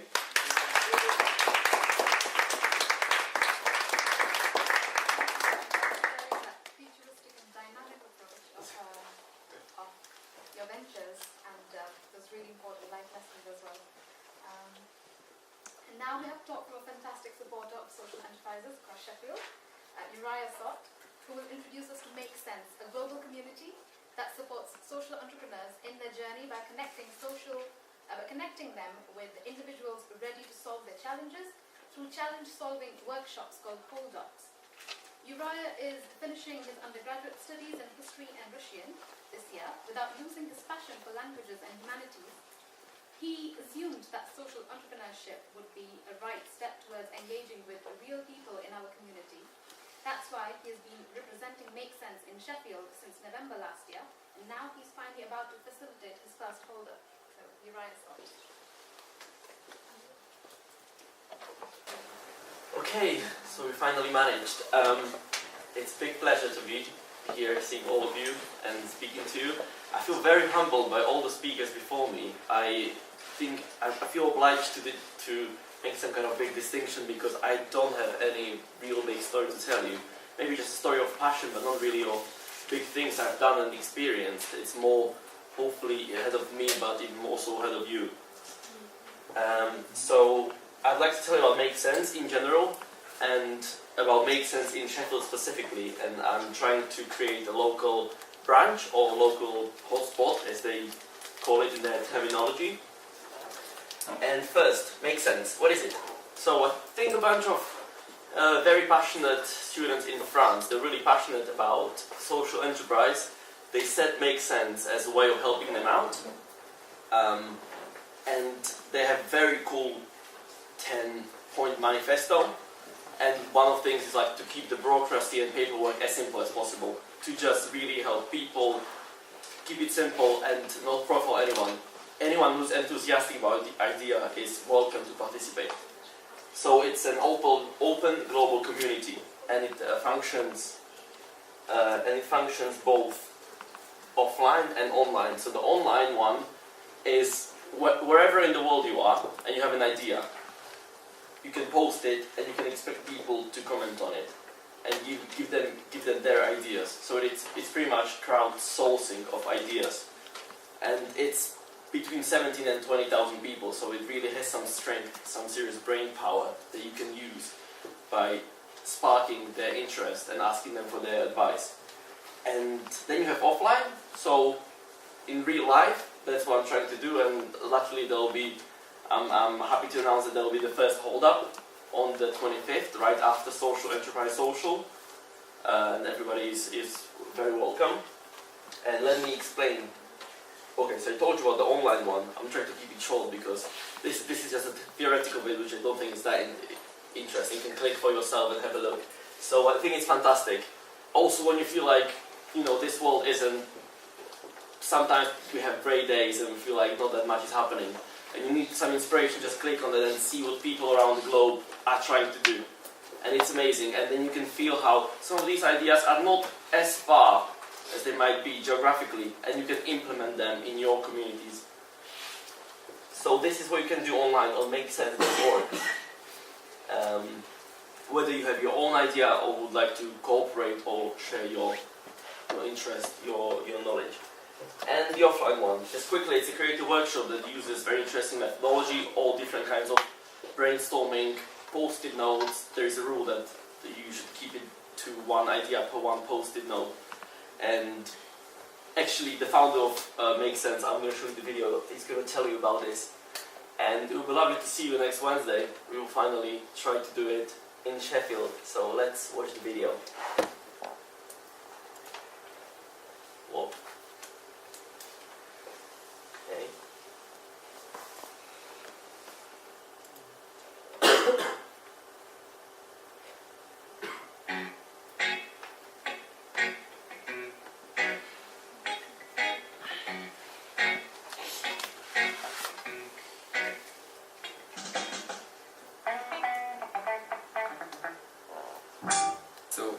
In schools, people will, and your teacher will never tell you how to have new ideas. They will just tell you that ideas that come from the past.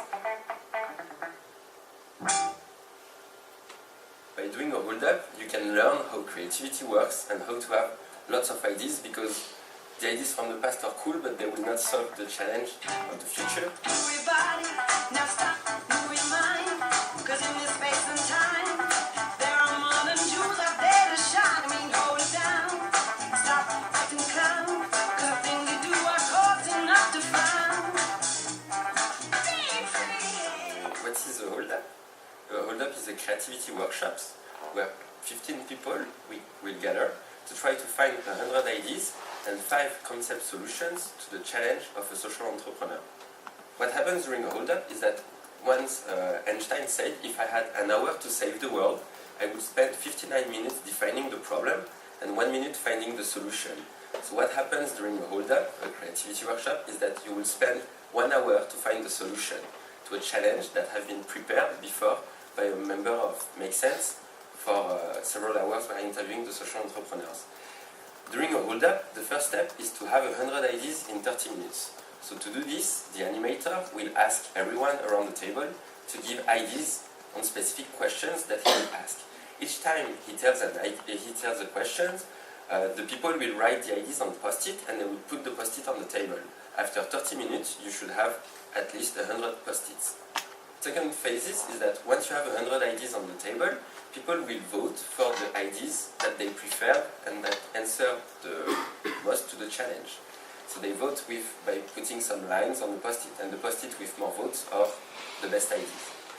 Once you have the best ideas, people will gather in small groups, so 3 people, to work on a solution to be built around that idea. Once they've done that, they can do their video prototype. That means explaining their ideas thanks to drawings that we can then publish on Twitter and Facebook and YouTube. Basically, a hold-up just takes 2 hours of your time, and if you find really powerful ideas, if you put them in the hands of a social entrepreneur that is working day and night on his project, this could really make a big difference without you having to spend too much time working with him as used to.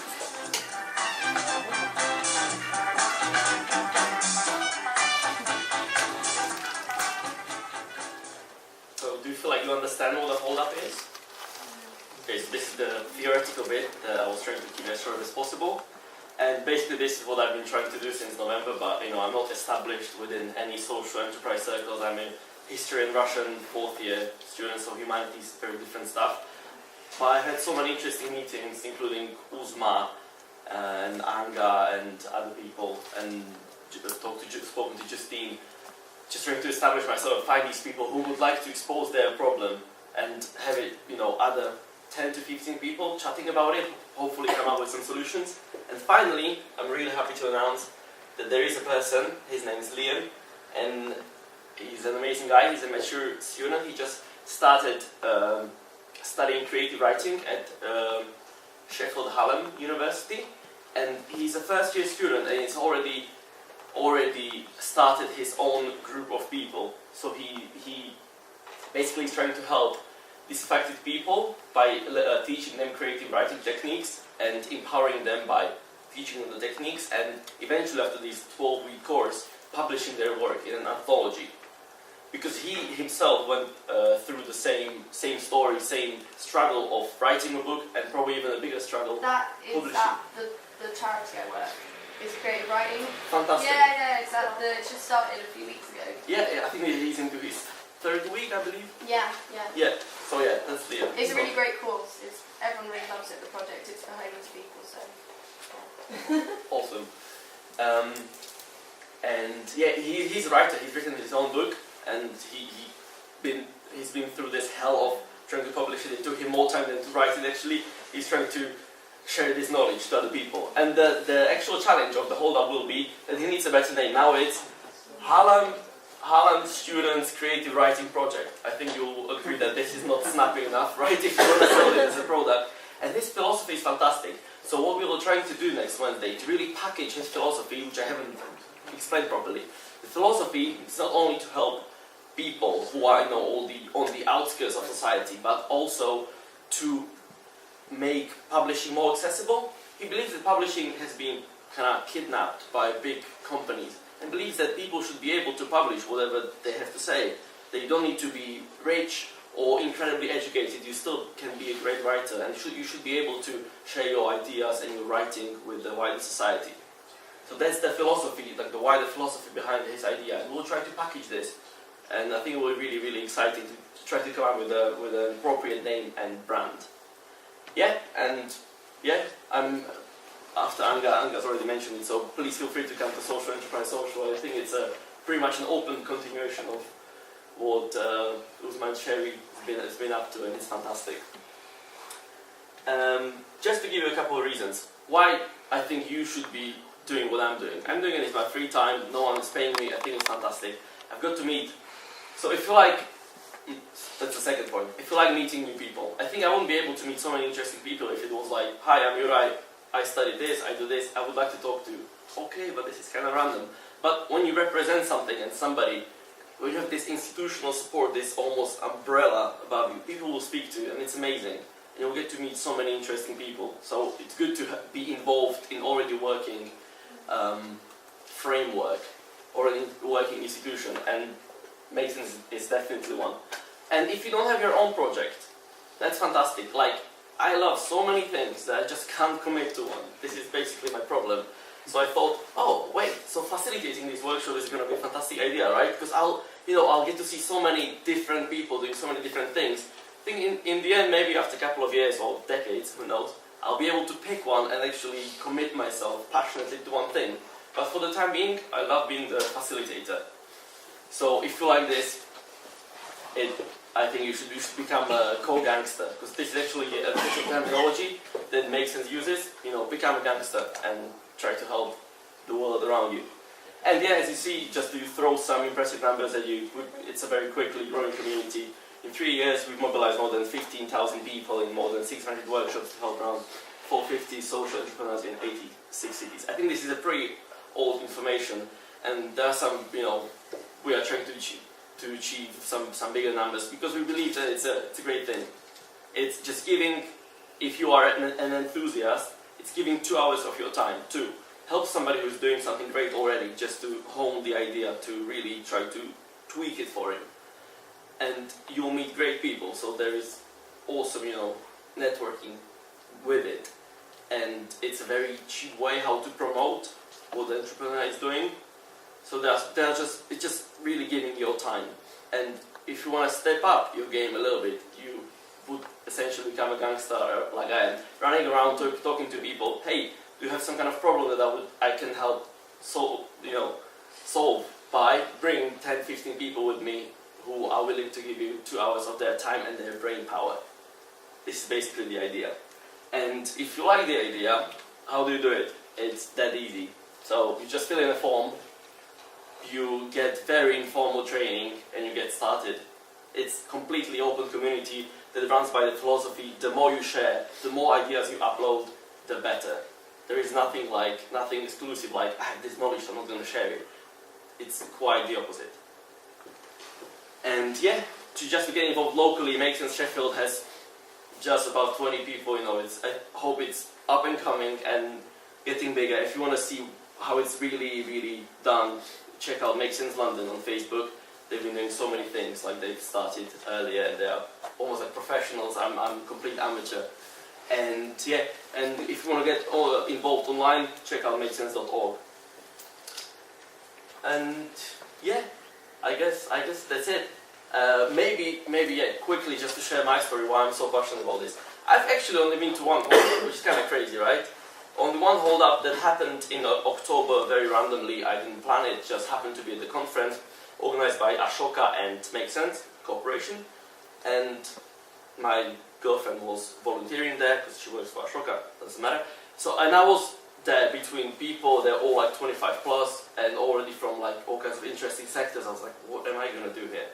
And the challenge was, there was a girl from Birmingham trying to make one gallery space more attractive by use of technology. So any kind of technology you can think of, projectors, mobile application, YouTube channel, anything, used in order to really break down this stereotype that gallery is only for posh people, for some art enthusiasts. Like, make it accessible to everyone. And we came up with so many ideas, people from all walks of life, like a humanities student, girl from Leeds who works for an NGO in the third sector, guy who works in chemistry industry, bringing people from all walks of life to give your time, your energy, your ideas, and help somebody who is working on something great. And I loved it, and I really hope it's gonna work in Sheffield. So yeah, that's it. Thank you for your attention, and hopefully, I hope it all makes sense now. And I hope to see you all on Wednesday. And that's my contact details if you want to get in touch. Thank you.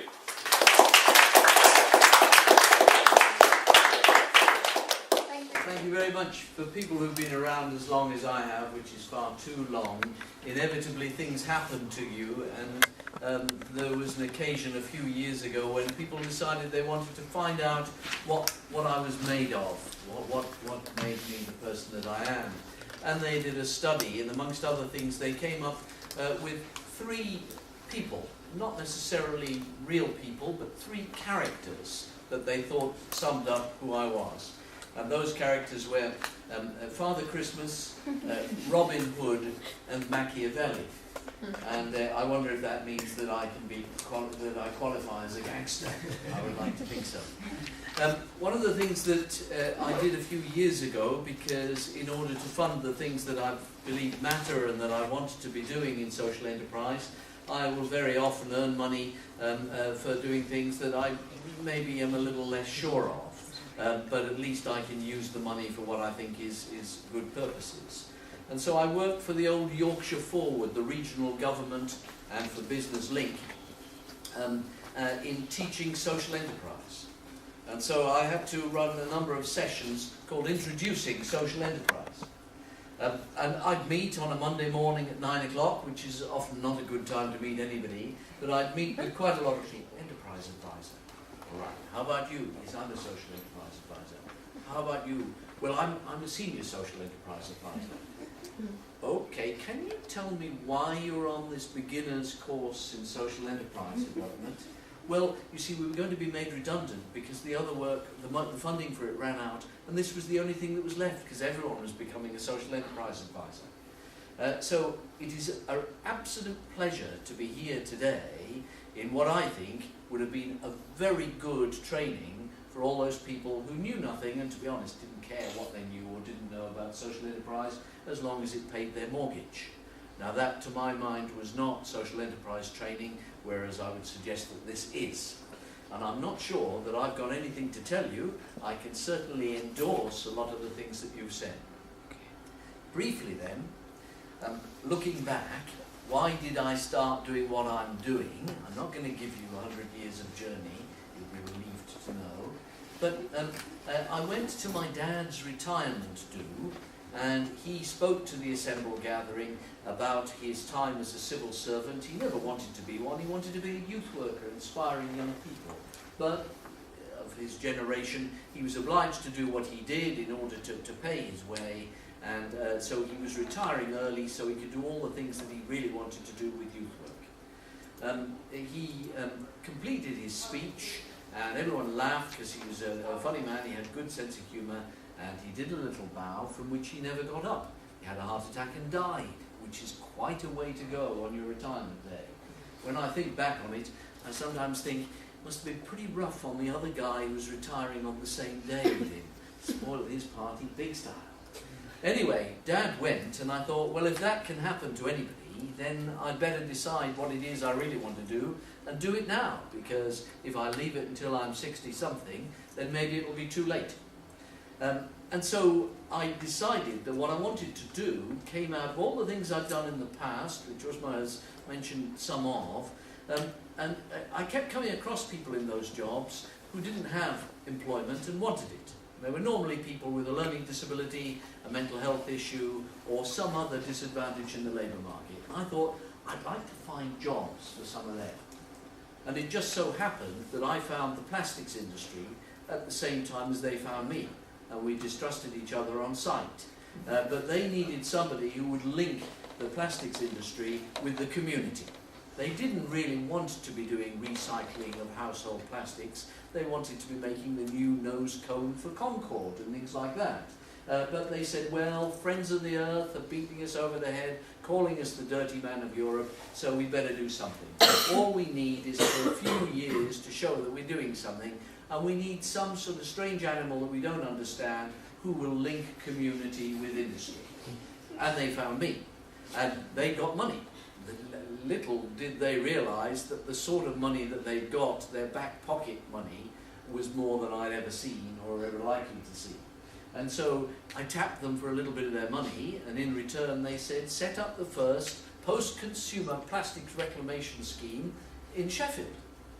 Why Sheffield? They said, well, Sheffield has just been voted recycling city, the first recycling city in the country. Now, why was it voted recycling city, and was there any competition? No, there was no competition, and it was voted recycling city because it was so blooming awful at recycling, they thought by giving them an award it would kick-start something. So I came into a city that was not really into recycling at all. I knew nothing about recycling. I'm the least practical person you can imagine, and the luck that I had was that I only had one aim, and that was to create employment for people who were disadvantaged.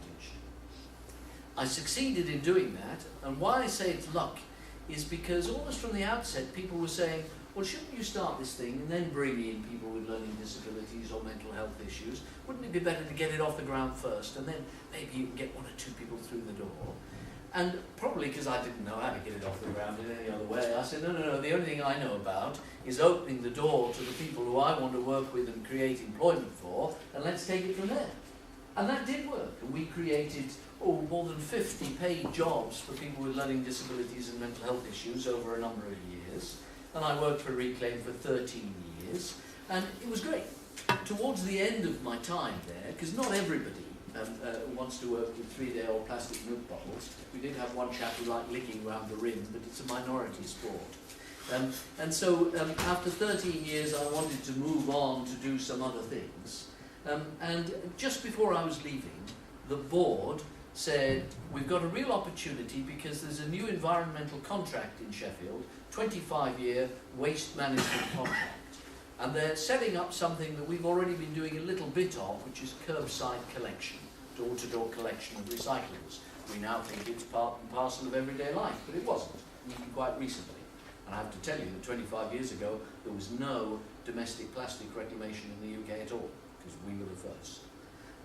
And so they said, well, they're going to have 50 more lorries out in Sheffield every day collecting recyclables. And it seemed obvious to me that there were at least 50 jobs for lorry drivers' mates, people who, because of their learning disability or their other issues, would not be self-starters, they would not be entrepreneurs in the normal sense of the word, they would not be setting up their own businesses, and they might always come second in job interviews even for menial jobs. But here was a job that they could do. They could be somebody's right-hand man or woman. And so I said, well, let's put in a bid. And the council said, well, we're obviously going to judge all these competitors who are coming and offering something, and we'd really like you to put in a bid that promotes the employment of disadvantaged people, because it presses some of the council buttons. My board, and as I say, I was leaving at the time, and really was not to influence the board, said, do you know, we really want this contract, it'll make a lot of difference to us financially, so what we'll do is we'll put in the bid without mentioning people with learning disabilities.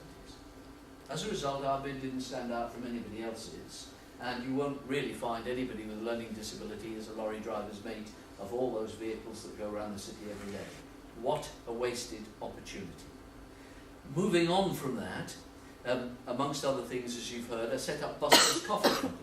That was built around the aspirations of some people with a learning disability who sat around with cups of coffee, said they wanted to run a business, didn't know what a business was, a bank account was, profit and loss were, or anything, but happened to be drinking coffee. And so the only reason why it was a coffee business, because actually it's illogical to set up a coffee business, it's a really competitive area, as some of you know better than me, but nevertheless they set up Buster's Coffee Company. And because there was a clear aim, a clear intention to work with disadvantaged people and create jobs for them, it succeeded. After a number of years, we not only had a coffee merchant selling fair trade coffee around the UK with a growing customer base, but also we set up a lot of cafes, Rotherham, Doncaster, Barnsley, Sheffield, Leeds, normally in NHS establishments. Worked really well to set all these cafes up. I then passed the business on some years ago, and the person I passed it on to, or the company that I passed it on to, said, listen, you're not bad, mate, you're not bad, you've done a few social things, that's okay, but really this needs to make money. We're going to make it make money. They then threatened the NHS, a daft thing to do really, and said, listen, unless you give us more subsidy, then we really are just going to close the cafes. The NHS said, bye.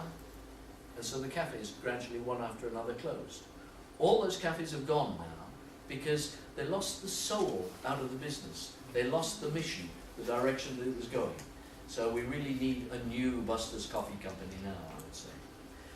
At the moment, amongst other things, I've got a travel support business that employs 35 disadvantaged people as drivers who themselves move about 120 people with learning disabilities about each week to wherever they have to go. The people with learning disabilities are normally frightened of taxis, normally frightened of strangers, and so they're really pleased to have the opportunity to know their driver, get on with the driver. But they don't think, oh my goodness, who's this driver? This person's got a mental health issue, they're depressed, or they've got an obesity issue, or they've got some other physical problem. They don't think that at all. They just think he's a nice person who I know who's going to get me safely from A to B. And so this works both ways. It works for the people who are travelling and also for the driver support workers who are doing it. So that's one of the latest things that we're involved with. Given the time, I think all I want to do now, having maybe just endorsed really with the examples I've given, some of the excellent examples that you've talked about throughout the evening, is just to read something to you, and I'll finish with this. It is a lot easier for me, my background's in theatre and drama, and so it's a lot easier for me to stand in front of an audience and be asked, can you tell a story? And so I'll tell a story. That's fine. To be asked as I was 10 years ago, will I please give a vision of the future? That's trickier, because I have to see the vision, I have to believe in the vision, and I have to sell the vision to other people. I also have to write it down, instead of just going into the memory bank and saying, let me tell you another one. And so I wrote this, and the reason why I'm telling you tonight is because for me, it still resonates 10 years on, and perhaps it will with you. I've just changed the date, as you'll see. Disabled people in work, a vision of the future. It's a Monday morning in April 2017. England have just been beaten by Turkey in a World Cup qualifier, and it's raining. You're looking forward, as usual, to a hard day of work at the office, although there is the thought of a meal and a theatre visit in the evening. The kids are rushing around looking for their school bags and their gym kit. You leave the house to get the bus. It's one of those buses with a platform that can be lowered to the ground to help you get on. They're all like that now. The local social firm that makes them makes good use of its team of disabled advisors, many of whom are on the payroll to keep in touch with customer demands. You remember it's the day that the washing machine repairman is coming to your home. He's pinpointed his visit to between 9 a.m. and 6 p.m. as usual. So you phone up Home Sitters, the social firm agency that provides someone to wait in for him, to confirm they have the spare key and someone on their way. You wonder who they'll provide this time. A person with severe learning disabilities, or someone recovering from a mental health problem, or possibly that blind woman again. Anyway, the agency has your instructions and they've never let you down. You reach the office and sign in, noticing that Derek was in at 3 o'clock this morning, and yesterday, and the day before. He must be in one of his manic phases. Oh, well, at least he'll be getting on with developing the database you need. He may even get it finished before he throws another wobbly. He'll have built up so many hours in lieu he can wobble till Christmas if he needs to. The phone rings. It's the social firm bakers wondering what sandwiches and savouries you'd like delivered at lunchtime. You go for the avocado and bacon on cheese bread with a salad made of locally grown ingredients from the social firm community garden. You resist the savoury. They do make good cakes though, so you plump for a piece of Manor and Castle Gatto. Before you get down to work, you phone Destinations, the social firm holiday and conference agency, to see how they're getting on with arranging your wheelchair-accessible murder weekend in October, not to mention your family trip to Costa Plenty. All is well, so you do a good morning's work on the computer before taking the lift to Jim Jiminy's, the social firm gymnasium in the basement. A workout with excellent instruction on the new apparatus from a guy with one arm, a shower, and back in time to chat with Jenny, the learning disabled young woman who brings you your lunch. She loves her job and tells you she's saving up to get married, but hasn't met the right man yet. You get ready for a team meeting and phone the social firm carpool to make sure the hire car you need for the evening has been valeted. Of course it has. They're so keen. It's a pleasure doing business with people like that, and amazing that they'd all been unemployed for so long before social firms appeared. After the team meeting, there's just time to sort out your emails and to order a birthday card online from Made in Heaven, a social firm craft centre that's out of this world.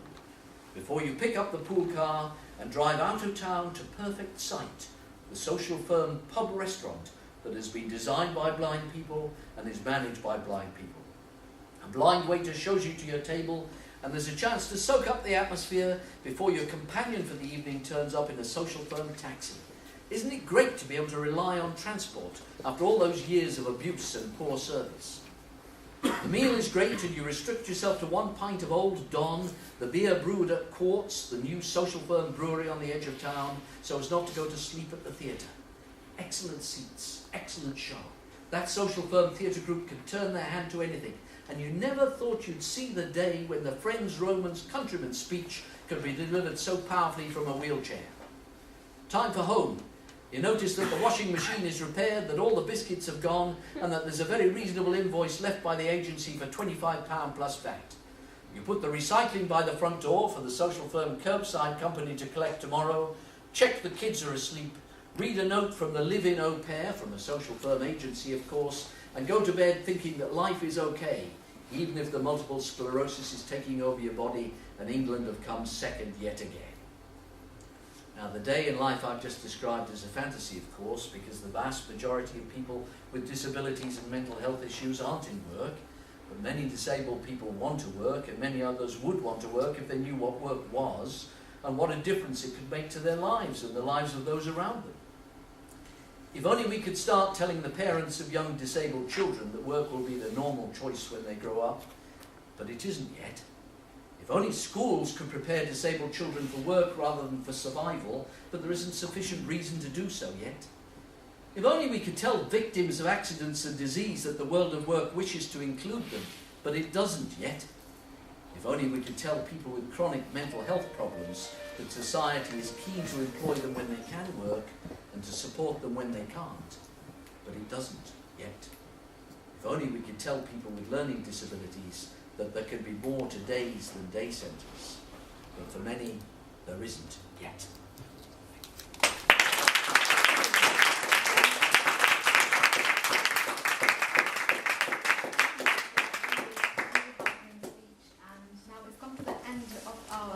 Session.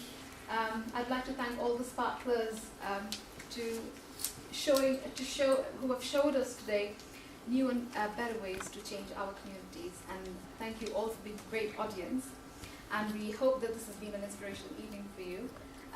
Now I just want to say that we've overrun our event by almost an hour, so can I just request you to please help yourself to some food. And we'll have to cancel our networking session because we need to close the venue. So please help yourself to some food. And thank you very much for coming today. Hope you enjoyed the evening. We would also like to thank Darren for supporting us all along, and our lovely friend who helped us to put this together. Thank you. Thank you.